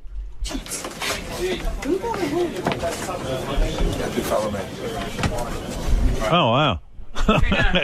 You know what? Oh, no. He walked in and he sat on the couch, and for the first time he was able to look me in the eye. He had like a cocky attitude or something. Dude, you totally are looking at me like in the eye, like you're all confident now with the hair. Yeah, well, that's what I wanted. You know, he is kind of attractive with hair. Yeah, look at him. You're falling for him. What, did you read 50 Shades of Grey and get yourself worked up? So I'm sitting in the green room, and all of a sudden, next thing I know, they come and get me. Gary comes and gets me and brings me in, which I totally did not expect. Hey, Karan, how you doing? Good morning. Of course, I'm really excited and really happy, but at the same time, really apprehensive. Like, okay, now he's going to say how bad he really thinks, the hair looks. Why does the color not match his? Like, he has a different color on top of his head than he does on the side. Was that by design? Yeah. Did you want two-tone hair? His hair that he had there, his very soft vellus hair, baby hair, was that color. I see. And his hair, as it goes back, the new hair graduates into his own hair, so it actually gets darker as it goes back. When you look at him, though, you don't want to see a dark I thought hairline. it was that we didn't pay enough. I was just too caught up in the moment, too anxious to even hear what he had to say about it. But generally, he did like it. It did get a good response from him. Looks good, man. Hey, how you doing? You look good. Thanks. You know, I got that. Sit. Trying to. Thank you very much. Thanks for coming. That was awesome. Trying to do something different. Does it look really messed up? I mean, The front looks good, but right in the middle, you got a big bald spot. right Well, here. that's because of the middle. headphones. The headphones. Up here. No, keep going back. Up here. Yeah. Oh yeah, I feel that. Yeah. Oh, Let me see. Put Up. it down. up here. Oh. Yeah, that's got to get fixed. You got to work on that. Like I said, his hair was like blonde all in look good, here. though. But what Thanks, I'm you going to do in know. the fall is Yeah. You feel more lower. confident. I've been trying It to. looks good. You know, something different, something that I just wanted to look into. So. If you didn't tell me anything, I don't think I would have even noticed that he looked any different. You know, I don't think it made that big a difference. So when I looked at it, I was like, oh, okay. I mean, you know, I think if he changed his shirt, he'd get the same reaction. I think Howard liked it, right? He didn't, Sounds like he did. Yeah, definitely, yeah. right? He didn't hate it. No. So that's good, right? Yeah. I know it was really important to Pete that everybody here at Howard really liked his hair. So he went around to everyone at the office, and overall, everyone liked it. You seem like you just have more excitement and energy, and you have good eye contact going. Yeah. So you're like all over the place. Seriously, I'm being serious. His confidence is clearly up. He's looking people in the eye. He's standing taller, even though he's so diminutive. He's carrying himself a little bit differently. So overall, I think it's a good idea for Pete to do what he did with the hairpiece. Can I touch it? Yeah, you can touch it.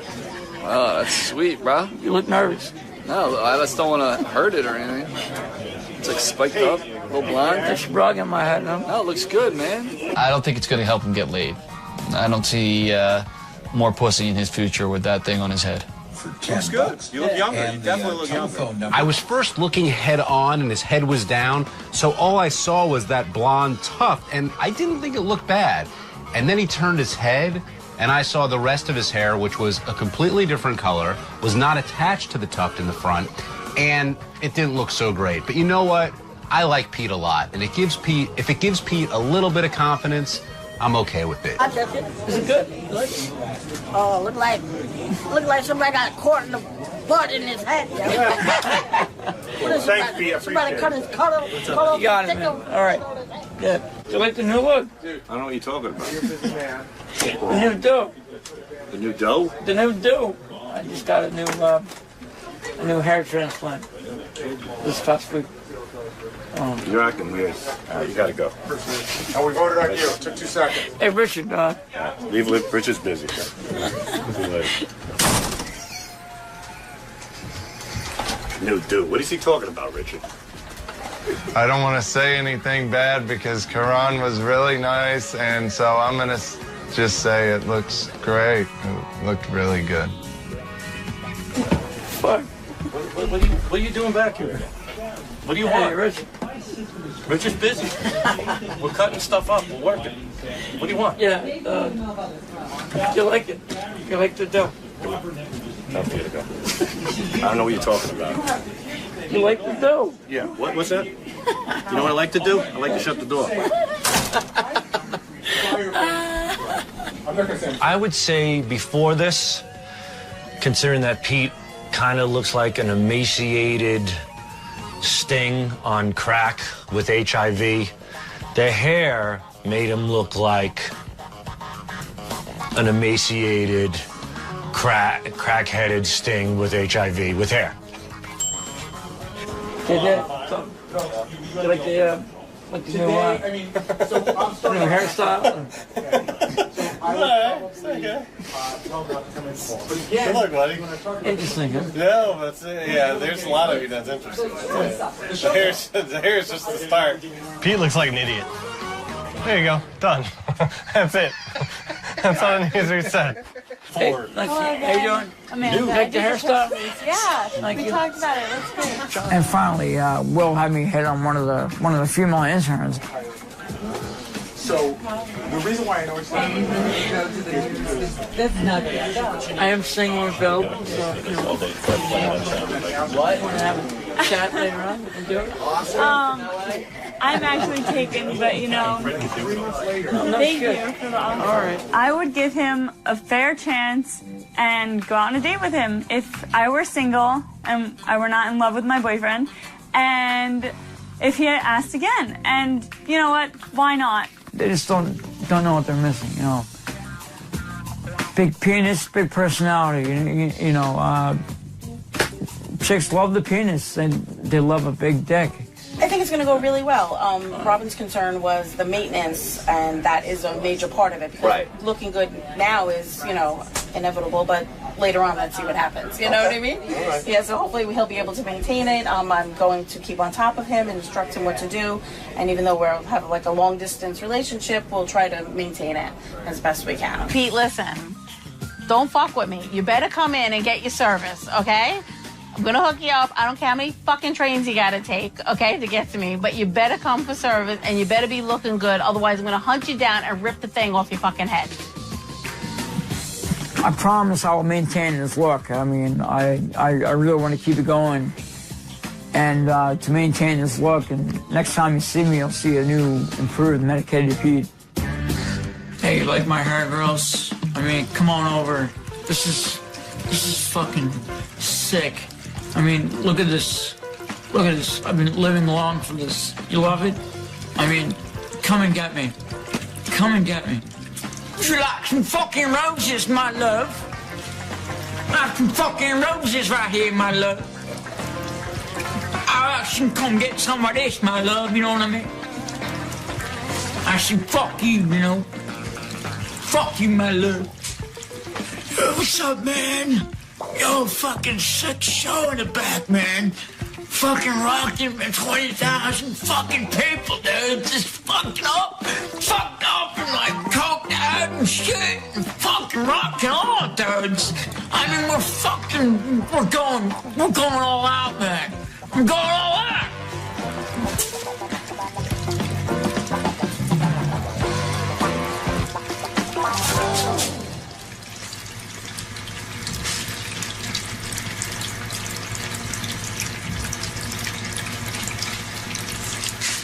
Come and get some of these.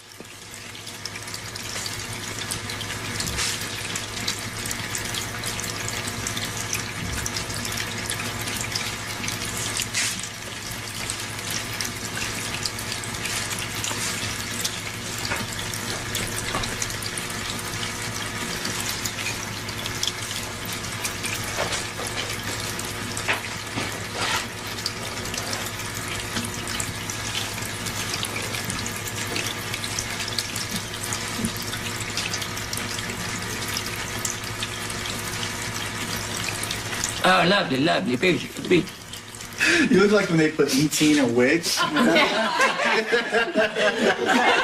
right, that's good, man.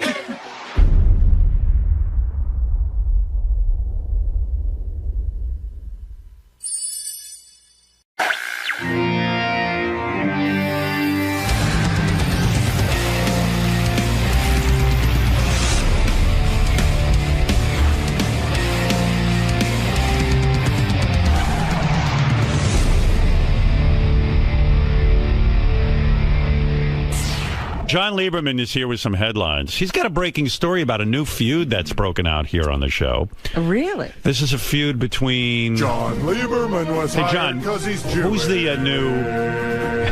John looking at Sour Shoes. Something to look at, isn't it? How you doing, Sour? I spent a day with Sour. That was great. You're at his house, and you said his room is like a 5-year-old. Yeah, his room resembles my 5-year-old's room. There's Hot Wheels cars, there's G.I. Joe figures, there's animated shows on the TV. I mean, what cartoons? You were watching cartoons. He can't be a brony. No, don't tell Are you a brony? That was actually the cartoon I'm helping create, Ming the Minibus. I'm part of a cartoon called Ming the Minibus. Oh, yeah? I don't care. Yeah, All so right. he was. Anyway, he so was John, watching what that. is his story? So we have a few breaking. We have a few breaking stories, Howard. Yeah. The first is this new feud that you just referred to. The relationship between Jason Kaplan and J.D. Harmeyer has deteriorated. Yeah, I think I have some tape on this. Mm-hmm. Let me see if I can find it real quick. Oh, yeah, here's J.D. and Jason fighting. J.D. now is in a feud with Jason. Think about that. I guess some guys just, want to just pump up their Twitter. Hold on, is this Jason's passive-aggressive way to try and make sure he's seen as the best employee ever around here? You heard what he had to say. I'm not going to disagree with him.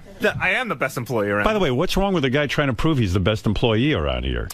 It's not a proofing. It's actually doing a good job. Yeah. Here's the issue. It started when Jason voiced his displeasure that the Block Party guys tweeted out photos of the weekend's events instead of sending them to Jason for howardstern.com. Yeah, well, they don't give a fuck. This show doesn't do anything for them. Jason's right. Jason's the only motherfucker around here who cares. Ronnie, send it to howardstern.com if you got a picture. We're the fuckers who are putting you on the map. You too, Shuli. I didn't send any out, Howard. Who did it? Ronnie? No, we And what's wrong with Jason pointing that out? I commend you. Well, he is the fucking best employee around here. No. It's not just that. What? What's wrong with him being a good employee? No, it's not that. He's making it seem like I don't give a fuck about the show when You don't? I do. Yes, I do. Why did you... Howard, can I help out a little bit? Go ahead. Jason's big complaint is that the Block Party goes away and they tweet and they send out all these pictures, but specifically... Well, I guess Twitter employs them, and they're trying to build up Twitter. But specifically with JD, he's like, hey, you get to go out on the Block Party because of the show, yet you come back and you won't tell us who you fuck. Well, I get that, but I'm just saying, with the pictures, I don't get that. The pictures, and this has been a long time. Like, I've tried setting up Dropbox accounts with these guys. I've talked to them. Hold on. Oh, you going to interrupt me? I'm sitting there talking. No. No. Okay, fine. No. No, go ahead, talk. No. In all fairness, it's funnier when JD talks. JD, wait, sorry, what? What'd you say? JD is very articulate when he's fighting with Jason. I have 45-second sound bites from yesterday where JD doesn't say once. Well, he is very upset about this. Let me just say something, not just for JD's ears, for everyone around here. Being a good employee is a good thing. Yeah. Jason's sitting at home saying, hey, why don't you send that to howardstern.com instead of Twitter? Like, who do you work for? Tell me, Howard Stern or Twitter? I work for you, but there's two things. So does Twitter ever pay you? No, but there's two. All you care about is your Twitter followers and getting verified. No. Cancel your fucking Twitter. Every guy here should cancel his Twitter account. If you want me to cancel, I'll cancel. Good. I don't care. Okay, fine. You cancel your suit, man. He's not the problem. You are. Yeah, you're the problem. All right, tell me why what you're saying. I don't even know what you're saying. What's your defense? There's two things. Okay. First, instead of being... What? He didn't even get one thing out. What did you just say? It's hard to be around Jason at work. Why? Because when else are you around him? He's tried asking you nicely to... No, he didn't ask me at all. That's the problem. That's not true. That's so not true. He went over to John Lieberman and did the story in front of me, voicing this displeasure. He's never said to you... Rather than coming up to me beforehand and say, hey, would you mind sending me the picture? Does JD have a point? Hold on. Second of all, in the past, before this weekend, in the past, I'm not like the Block Party photographer guy or whatever. But okay. But I've told... Did he ask you in advance to send it to howardstern.com? No. I will address both points that JD brought up. Not my pictures. I will address both points. First of all, I did the story with John Lieberman as I was sitting at my desk. I didn't go find John anywhere. JD was sitting next to me. I didn't go. I was sitting at my desk doing the story. Coincidence. Before JD left for the trip, I stopped by his office and I said, hey, man, if you take any good pictures, send them my way. And I say that to him every single time they go on the trip. And by the way, I didn't single... Is he lying? No, I don't remember him coming up to me. I absolutely did. And I have in the past before. And I did not single JD out. And it's not just you. Yeah, I didn't single JD out in that art. If you listen to that, I just said in general, like I was sitting at home this weekend and I see Ronnie's got great tweets going out and all these awesome pictures. Yeah, forget tweets. I had tweets, howardstern.com. But I don't know why. So I was just venting. I was venting to the news. I admit it. I was venting my frustration. If you got good content, put it on Howard Stern. And then, but the bigger story here is that JD's not angry about this because what happened was he just started unloading on John Lieberman about things I didn't even know he was angry at me about. Well, see, now you're deflecting. Hold on. Let me get the one thing at a time. Don't worry. We'll get the geek time. And by the way, enough. it's okay if he is a good employee. Yeah. He happens to be. Yeah, but He's one of my go-to guys. I know Howard, and I know I respect him as a good employee. I love him. But when he's trying to make other people who bust their ass for this job make it seem like they're not good employees. All he did was say to you a couple of times already. He did not. He did not. I have, and by the way, again, and I'm not even saying he can't use my pictures. I would give them up to Howard Stern so or now whatever. do you get No the problem. point? Does everyone get the point? Yes, but who do you work for? I work for you. Who? You know that. Who's you? You, Howard Say the Stern. name. Okay, Howard that's Stern. all I want to know. Do you work for Twitter? I wouldn't even go out on the block. I don't even need the block. I don't care about the block party. I love you, Shirley. But this is fine. I will just do it's this. fine if you go out, but if Jason gives you the word, hey, you send the pictures to howardstern.com, do it. I do. I have. And in the past, I've told the other people that do the regular photography for the block party. All right. This has very little to send them to Jason. This has very little to do with the block party, Thank though. you. This has to do with a personal feud. Yes. What is the feud? It's all coming from JD. Why, JD? Why do you not like Jason? I heard it was a bad time for me to hear because I had not slept much. But I heard Why haven't you slept much? Because I flew from Los Angeles into here and came straight to work. I don't need this block party. Yeah, way to come to work exhausted. And the block Jason, party. I did my He's fucking exhausted. work still, He's exhausted. asshole. Yeah, but I still did my work. You said you're half awake doing it. You're not giving 100%. All right. I'm done. Where are you going? I can't deal with this fucking guy. He's basically saying to you, No, you're probably he's too not. tired for work. No, you just said I was fine. I was fine for work. I just, if I was... You said he's not making that up. You said you were too tired. I know, but he got me at a time when you're where tired, you can't be working on full force. Yeah, no, but I was fine with work. It's voicing certain opinions about other things I should keep my mouth on. Look, Because I like that Jason lets me know that you're too tired to work. I do. I like it. And you can call him a kiss ass, you call him a suck balls, but he's the kind of guy. He's my go-to guy. yeah, I know. Because I don't want to be in a feud with him at all. Then why did you? All right, then don't be in a feud with me. Say you're sorry and wind it. Are you better when you get full sleep? I don't know. No? You don't know if you're better? Yes, Are you a better worker? No, I try and be as good as worker as I can whenever. My job sleep or not comes sleep. first. This radio show It comes is, first. I know. Even though America's Got Talent, I only work on it when I'm off I from know. here. How? I know. You don't. I know. I was asleep at 9 o'clock Sunday night. What time's your plane land?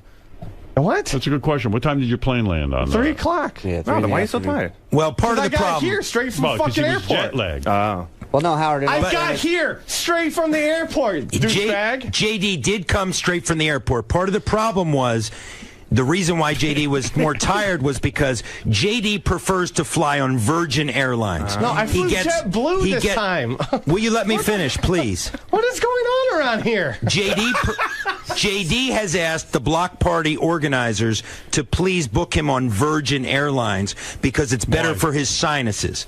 So he didn't get a Virgin Airlines flight this time. So he did not have a good flight. What do you mean? Which is why he was more tired. See, this is Jason over laughing because to get some more attention. Oh yeah, I'm the only one who finds this funny. Virgin finds... No, you're over laughing because this is your MO. Virgin Airlines is better for your sinuses? Yeah, it tends to be, yeah. But I flew JetBlue. I flew JetBlue this time, and it was fine. There's nothing there. There's nothing there. Come here. What? You bumming out? Yes, because I'm dealing with him. Look at me. What'd I do? Who loves you? Who loves do. you? Right. And I love you too. I love the show. All right, so but I don't like dealing with Jason. Jason's making you a better employee? No, he's not. What are you going to do with the pictures now? I won't tweet any more don't pictures. Don't be sleepy. Don't be sleepy. And take your pictures and send them to him, and he'll distribute them. That's fine. All right. There it is. Good to go. What are you fighting about? The guy's making sense. You're just upset that he's right. Whatever. I don't like him. Never mind. You laugh at everything. He's laughing too. Both you two idiots laugh. I'm not laughing.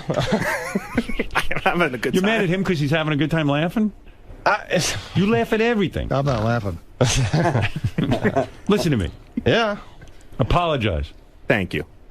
You were wrong this time. I apologize to howardstern.com for providing the content first there. And considering I run howardstern.com, I accept your apology on behalf of the entire staff, which is me. All right. But JD, you think that Jason is much too condescending. You're not the only person who said that, but you've said that.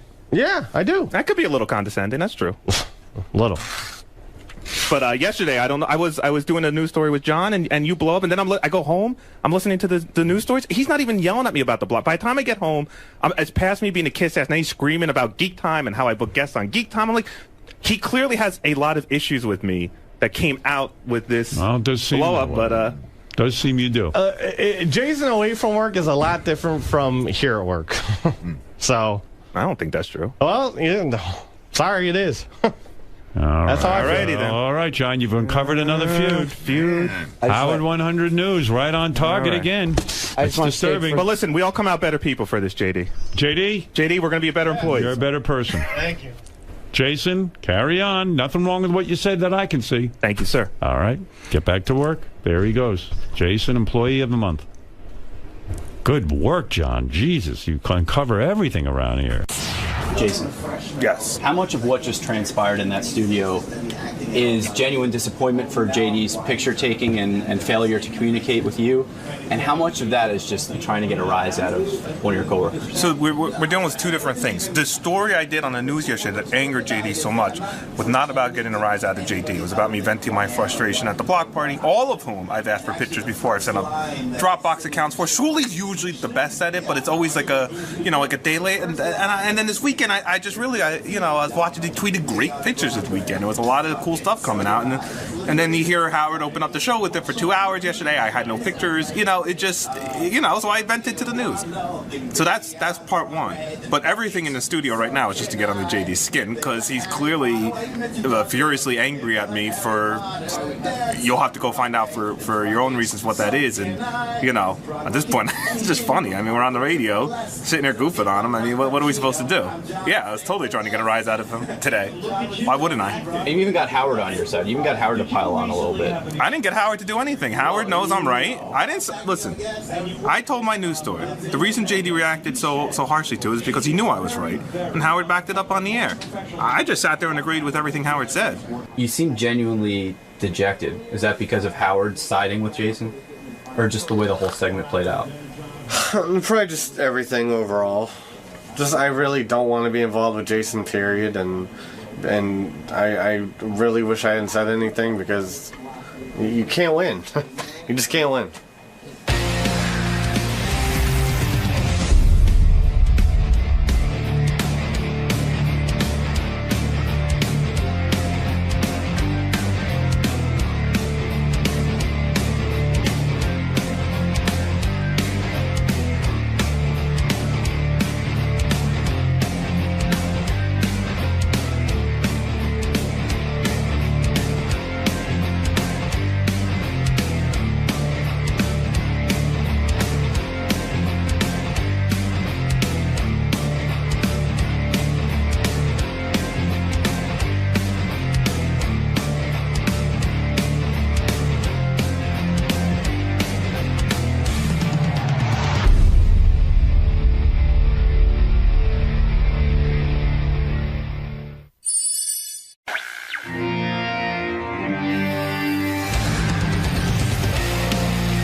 Hello, good morning.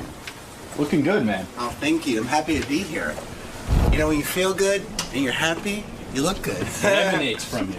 Oh, thank you. All right, right this way, sir. Hi, nice to see you. JD was wrong, Jason was right. So what brings you back today, man? What are you promoting?